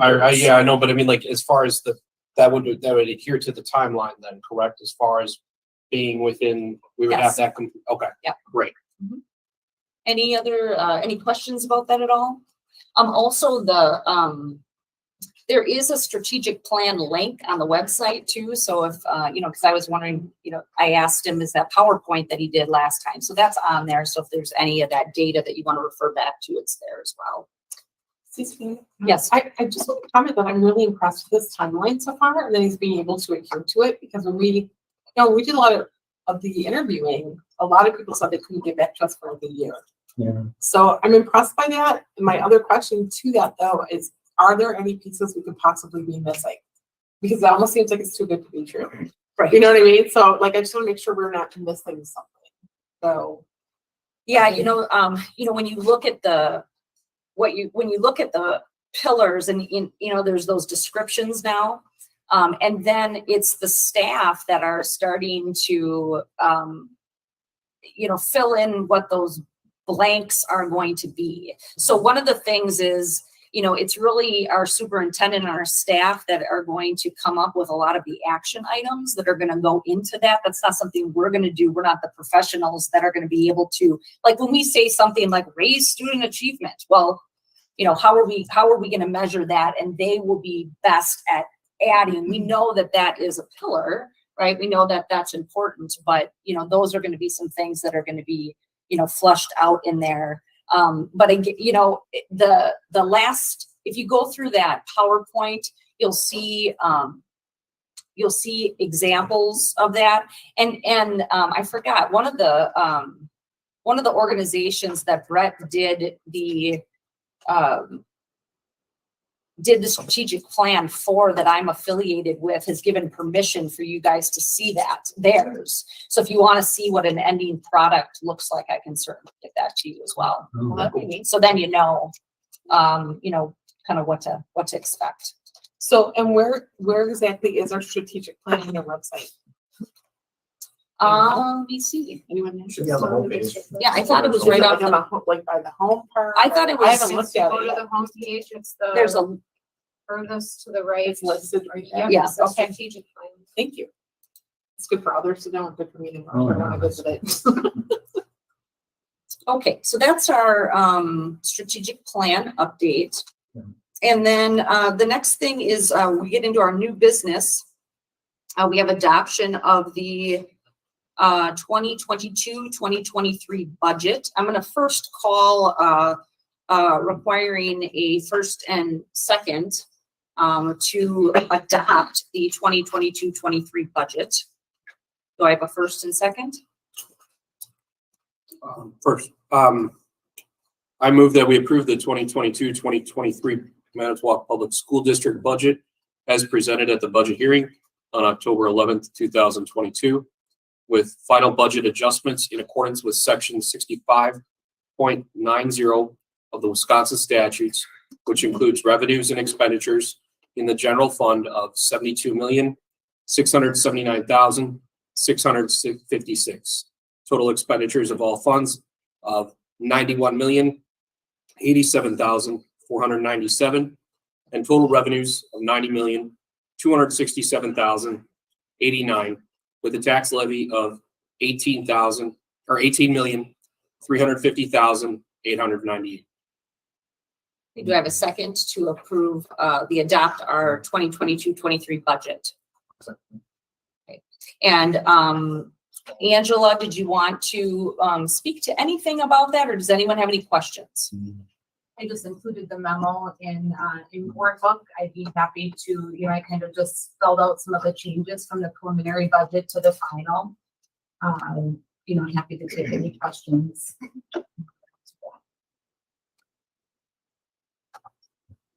Okay, if there are no questions regarding the adoption of the 22-23 budget, all in favor say aye for the adoption. Aye. Any opposed? Okay, we have budget. I think I need to do. Oh, I'm sorry. Yes, you do. Oh, Roll call vote. Sorry. Colin Brunel, Aye. Matthew Phipps, Aye. Stacy Seldner, Aye. Matthew Spalding, Aye. Carrie Trask, Aye. Tony Bustelica, Aye. and Kathy Lewis. Aye. Thank you.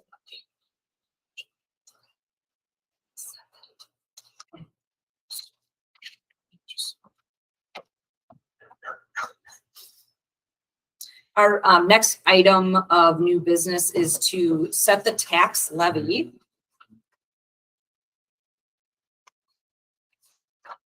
We kind of did that with the first, Yeah, we kind of did we that, just did, because that was all. Because he It called was that out. all in the. I said it to, you want me to read the, Is it okay? It's kind of weird because in the past agendas, we've had it listed separately.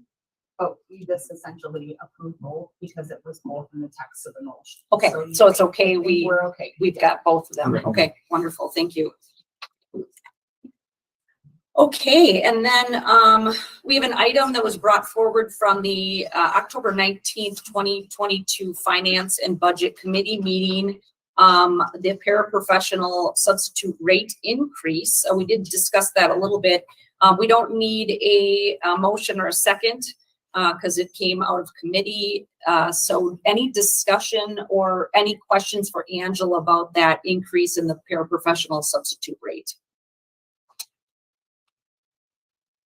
Okay, seeing none, all in favor? Aye. Any opposed?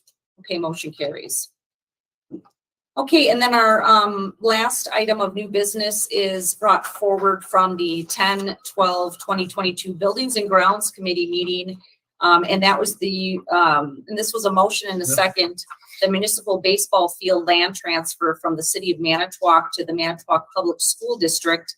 And I believe, if I'm correct, this was a motion and a second to send a letter to the mayor of the city of Manitowoc to start that process. Is that correct? Correct. Okay. All right. So is That there, came from Angela, yeah. But, Okay. but the committee was fully in favor. right. So any discussion about that? I know Carrie, you had brought some stuff up, but we'll let Colin also ask a question here. So the question that I would have is to proceed with said letter. What obligation would we have at that point by that letter? I mean, I have some concerns about this, you know, the acquisition of this property. And, you know, the majority of my concerns are surrounded with, you know, a concern about the extent of the cost that would be associated with it, with where it's at currently, and then also the cost that it would be associated with it in the future, reoccurring costs such as our grounds maintenance. Our, you know, there was discussion about the possibility of removing that street per gift of the, you know, that they would potentially be open to that. What kind of cost would be associated with that from our angle? I understand we want to have, you know, a really nice facility or add to our facilities, but I just want to make sure that we're not opening ourselves up to further expenses that are potentially beyond what we really should be taking on at this point. Okay. Can I just Any, yes? Uh-huh. I have concerns about it also. It's about the future outlay of dollars. You know, what that, I know we've invested $75,000 now currently, right, this year. However, I mean, just because we've spent some money doesn't mean we need to spend a whole lot more. And given that we're talking about bleachers, a parking lot, you know, just standard upkeep, I think we need to look into this a little bit further and say, like, you know, Jim has mentioned the return on investment. You know, I think that's what we need to look at. And I understand we certainly need to provide facilities for our baseball teams. I would never want to take that away from them. However, in my reading, it did say that we have the ability to use 4 different fields that currently the girls use Citizens Park. Is that right? So, okay. So why don't our guys, like, why would we incur these costs if we don't need to? And I just think that we should look at what the future costs to our district might be, especially when we're trying to, you know, try to be leaner. We just put forward that we're going to look at our central office. And so I think that we need to look at all things, and maybe that should be one of them that should be included. I certainly would feel more comfortable. It's kind of like the vetting process, right? Like just giving it more time, just looking at it a little bit further to see, is this really something we want to invest further in? Any other discussion? And Chris, I see that you're on the call. I don't know if you wanted to add anything at all. I guess the minutes I tried to provide detailed representation of our meeting and trying to give you the best flavor of things that I see that we might need to do in the future. The most immediate need would be the scoreboard.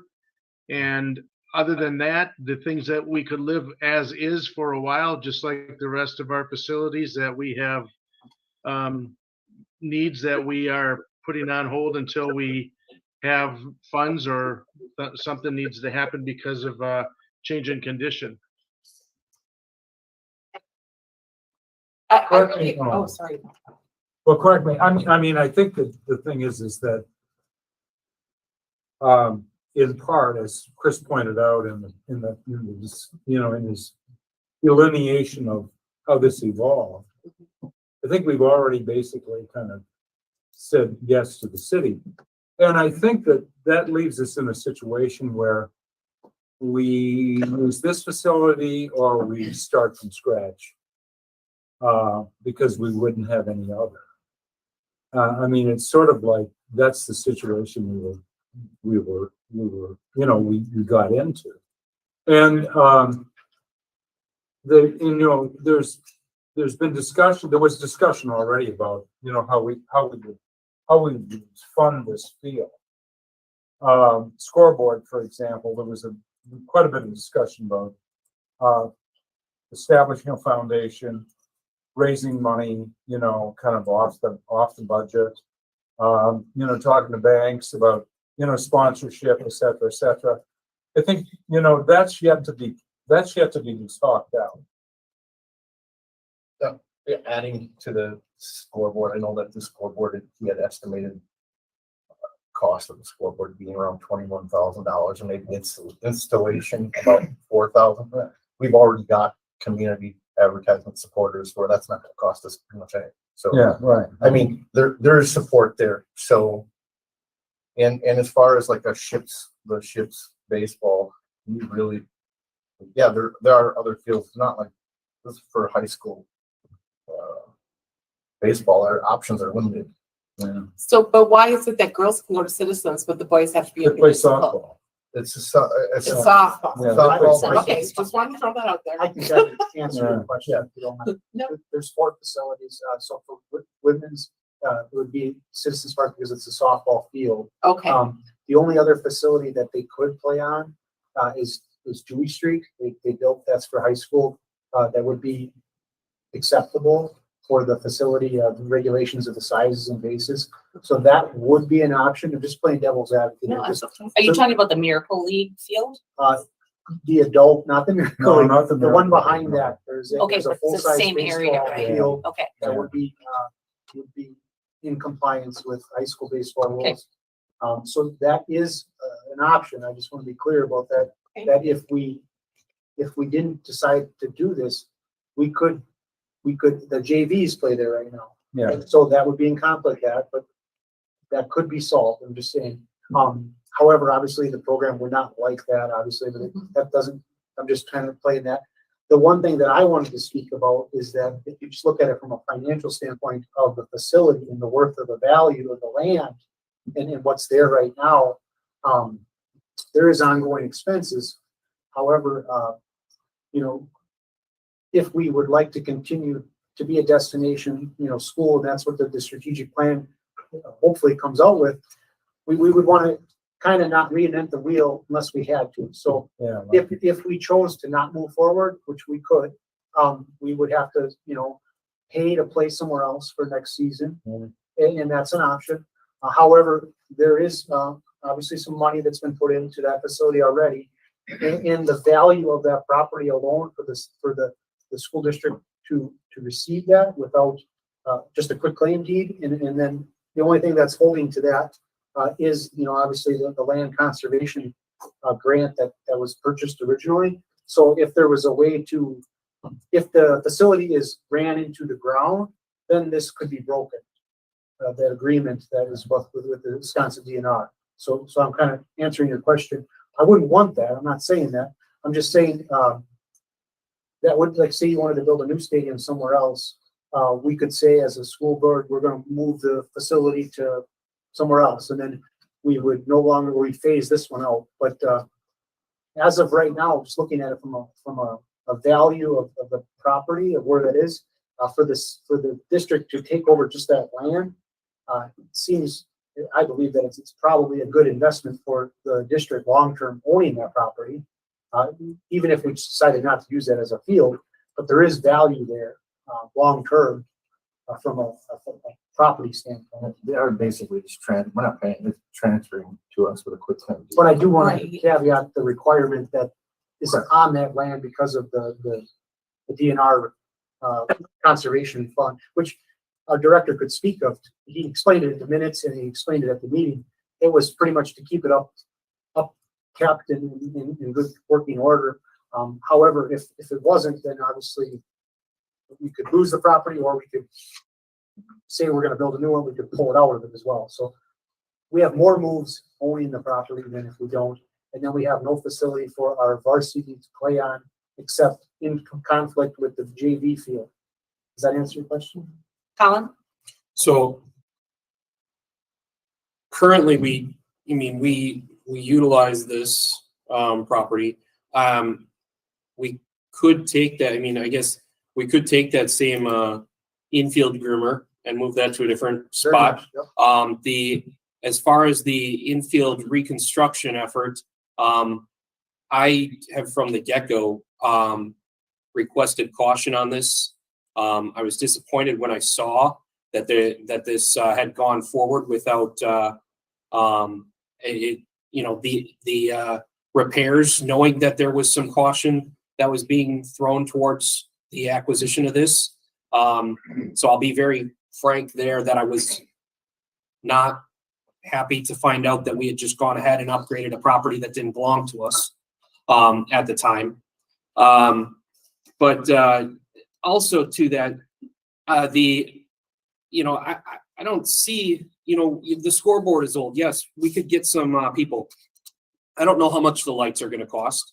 I don't know how much the bleachers are going to be. The wood deck ramp, that's stated. The parking lot that is said that it should be scheduled for a total replacement. I don't know what that's going to cost.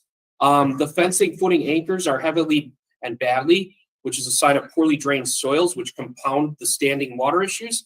I don't know what that soil looks like beyond the infield. So that, to me, what is that going to cost? It could very well, in my knowledge base, we could be talking about another $100,000 for all I know, and I just don't know that number. So I think that before we do move forward with this, we should have those facts and figures so that we know, okay, we can expect to spend this kind of money with the acquisition of this property, not just say, okay, well, we'll figure it out down the road. I think that is not the proper diligence that we should be having when we appropriate parcels of land. Yeah, I really want to know what we're getting into before we That's fair. furthering it. And again, it's not that I'm necessarily against doing it. I just want to know, what am I saying yes to? And we have said in these last couple months that we have approximately $40 to $100 million worth of repairs in our district. Yeah. And it worries me that we would take on another project that potentially could be hundreds of thousands of dollars. And to say 100,000 might be a real underestimate. I have no idea. That's part of the issue, right? I don't know if it's 20 or if it's 220. So really, for me personally, I just want to know more of what we're talking about, the scope of dollars and what it's going to take. Is there any way to do some sort of an assessment on the land by like a surveyor or an expert, just to give us an idea? Kind of like We can also look and see where would we be at, and how much spending would we be doing if we did pull out and move that somewhere else. Yeah, right. Yeah, I think- Are we? Honestly, in my opinion, I would think that we'd be better off. Yeah, there may be some cost incurred with fixing some of the things that are there, but what would the cost be incurred to building them from scratch? Yeah, right. Yeah, and I That's don't what know I think that. that's. And what kind of commitment will that's the we have right for our thing. foundation? Like, is that really something we can look at? We met with the foundation last week.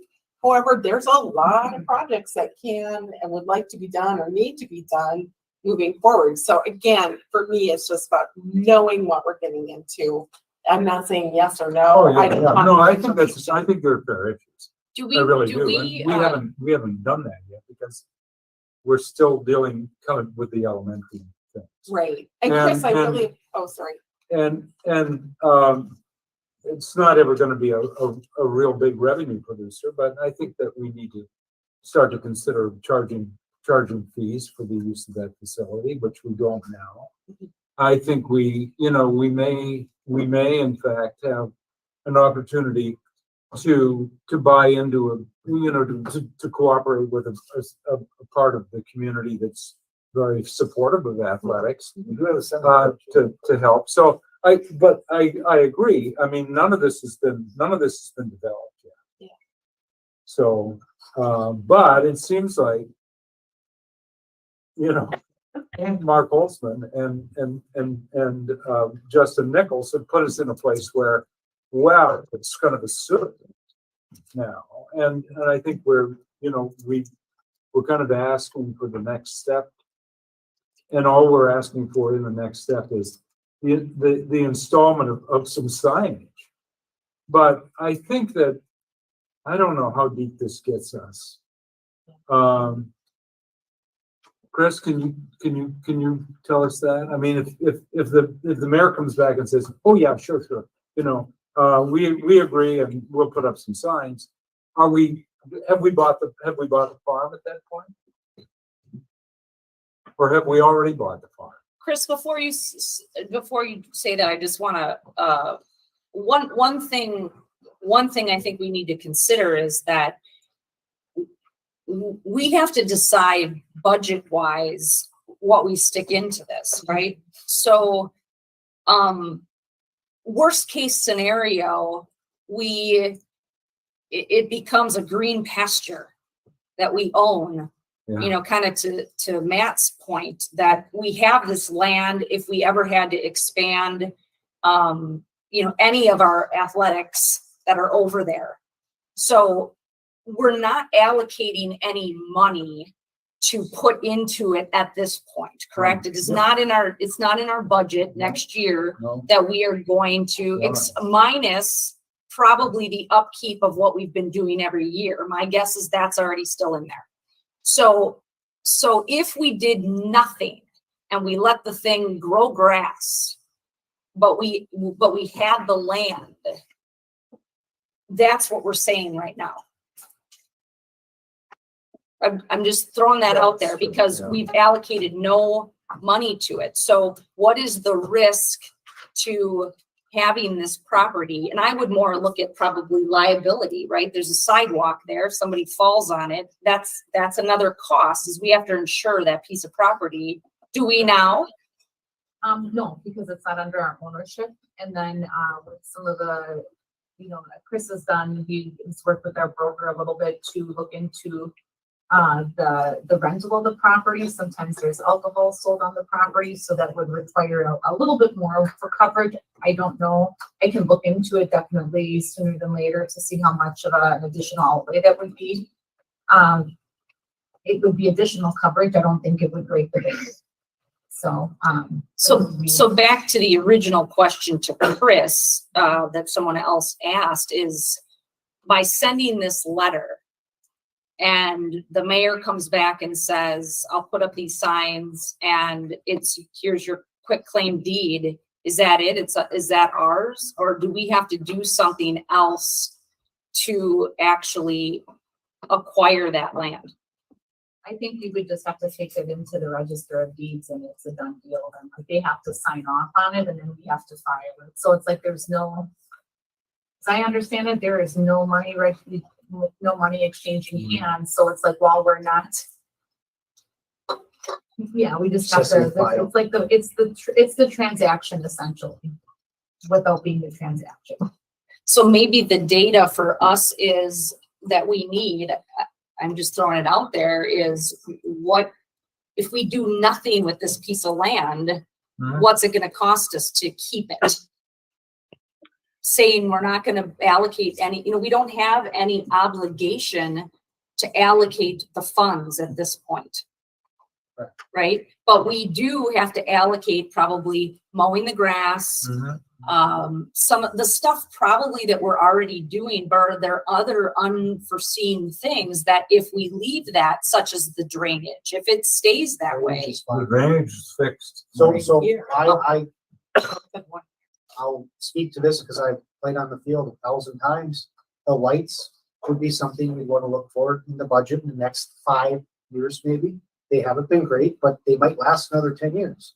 The fencing could be a problem. It is a problem, but the people that are gracious to play on it have accepted that problem. Would they love to have new fencing? Yes. Yeah. Can they play without it for another 5 years? Yes. Do they like to do that? No. The bleachers, they're dated. Yes. I guess the biggest I would see is the ongoing cost of an employee cutting, and then the liability insurance. Now, is this a big investment? Yes. But we have to look at the scope. Are we providing the services that we've promised to our pupils already? So that's one thing I do want to highlight. However, we could do it differently. It's the scary boogeyman of it. The lights and the fencing need to be addressed in the future. Minimum. Go ahead. So to that, I mean, that I would be fine with the fact of acquiring a property and we either maybe develop it or we maybe not develop it. However, I question whether that would even take place or not. As I stated earlier, I had said that I was cautious about this property and we went ahead and developed it. We went ahead and did drainage. We went ahead and did drainage and tile to it. That was not acceptable. And that wasn't, I don't think that was acceptable at all. So here I'm giving this, I'm going ahead with this. Let's go ahead with doing this, acquiring this property. And it very well could be developed with or without board approval, probably. If they put it in the budget. And that's where I draw my caution from. I don't know. I still stand. Well, where do we want to go with this? I mean, the letter's ready to be, hasn't been sent yet, right? The letter's ready to be sent. What information, if this goes back to committee, what information does the board need to make a decision regarding this? Because I don't think we can keep just kicking this can down the street. I'd like to see a plan in place for the funding of this field and what it will take for operational costs moving forward. And Chris, I just want to say I really appreciate the history that you wrote for us. It really helped a lot to understand, how this transpired and what the needs are. I thought that was it was a key piece of information. But I just want to see more. We're talking about academics and behavior, and now we're talking about a baseball field. And what should we spend our money on? And while I'm all about sports and stuff too, I think it's important, it's great. I want to know more before I'm willing to be comfortable moving forward with something. And I don't see that sending a letter out this week or another month or two from now. I mean, we're in December, it's the winter months. Is it going to make a difference? What is the city going to do in the meantime? And are they going to sell the field off? I mean, I just want to know more before we move forward. Yeah.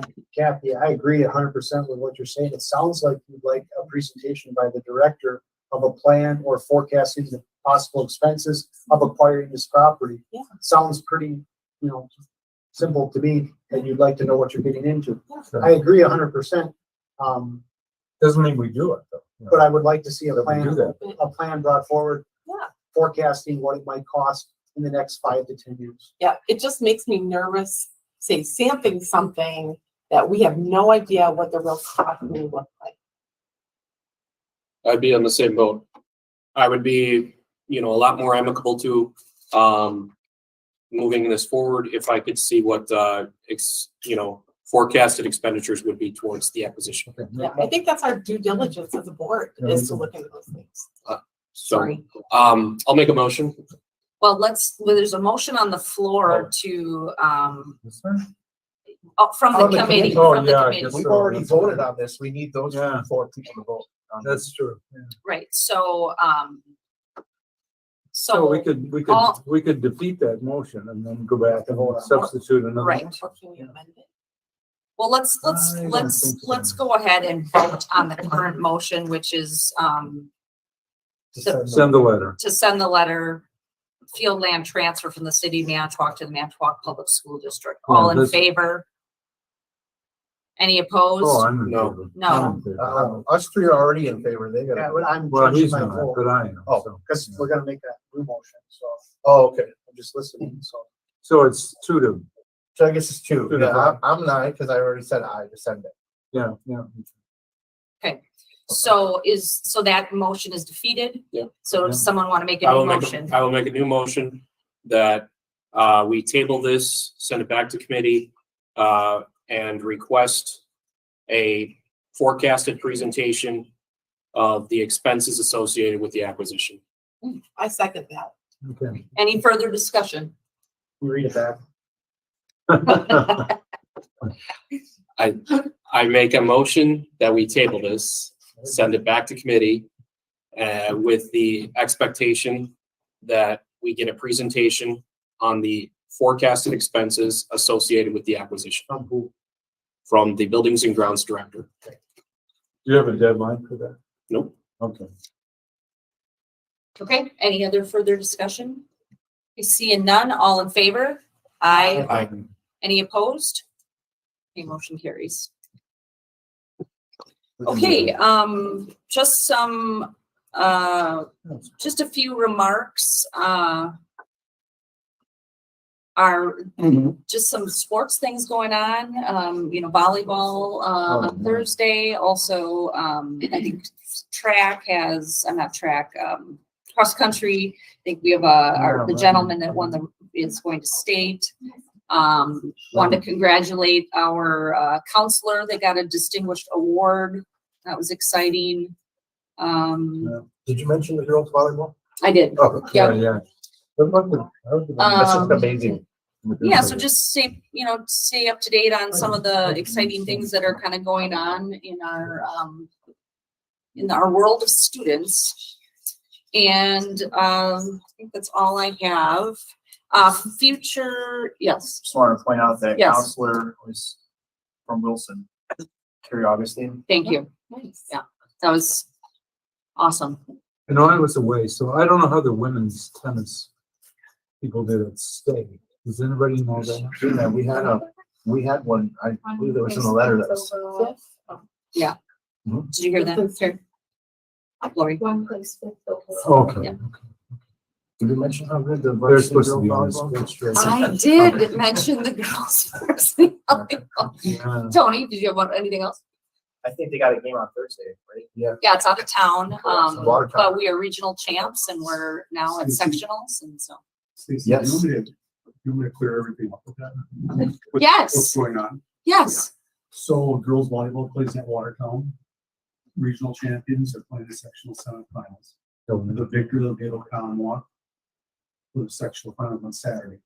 Mason Gates is competing at 310. Wisconsin Rapids. His third time. So sophomore, junior, senior years. He took second at the sectionals. Yeah, he's doing great. What's that? Yeah, he's doing great. Yeah, and so that's going on. Olivia Minicle, Yeah. Yes. who's a junior, took fifth at state, disappointed in her performance. She was disappointed in her performance, That should be there. which is good inspiration for next year. Girls swimming is at conference, has a conference meet on Saturday. excellent. Cool. Thank Thank you. you. I really like that. Yeah, that's a great update. Yeah, thank you. Yeah, I didn't know, I Oh, yeah. just. I know, I can't remember them all. And I know that, I think, is it Lincoln or someone sends us something about everything that's going on in Lincoln. Yeah. We have a lot of That's very nice. talented athletes in this district. There was a concert last night at Lincoln too, their first one, I think, so. Jackson is doing a trunk or treat Yeah, lots of on that Friday, going on, October lots of 28th. trick-or-treating stuff. So, the board has been invited to that. I believe, right? Mhm. Doing slingers There and was- stuff. Yes, And it's- taking- yep. Yep, And in if you are Jackson. going, let me know if I need to post it as I need this. So. Okay. If there's more than Oh, yeah, I suppose, right? We might say something about business. Right. Fine. Okay, future meeting dates. The only meeting that I noticed that was scheduled was our executive committee meeting, which will be next Wednesday at the second. Otherwise, nothing else prior to our next board meeting, which I believe is the 8th. Is that correct? Correct. And then the only thing is we had outstanding were if it's okay with everyone, I think that for the November meeting, I think I sent out a message about this. We'll meet on Tuesday for that second November meeting, Tuesday at our regular time for the special meeting instead of Wednesday. And then the following month, December, we will not have that second meeting, and we will only call a special meeting if we need one for some reason, but we'll do it before that. Okay? So that's all. Motion to adjourn.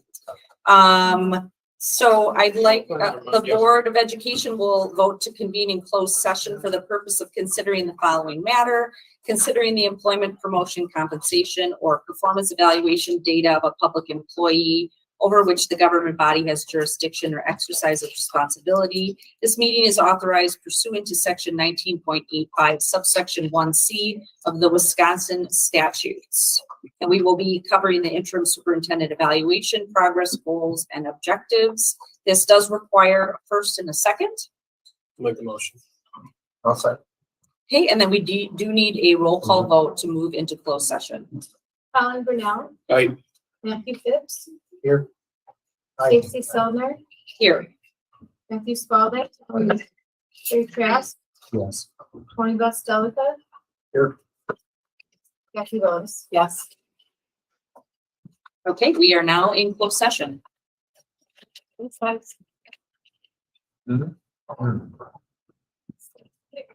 I said, family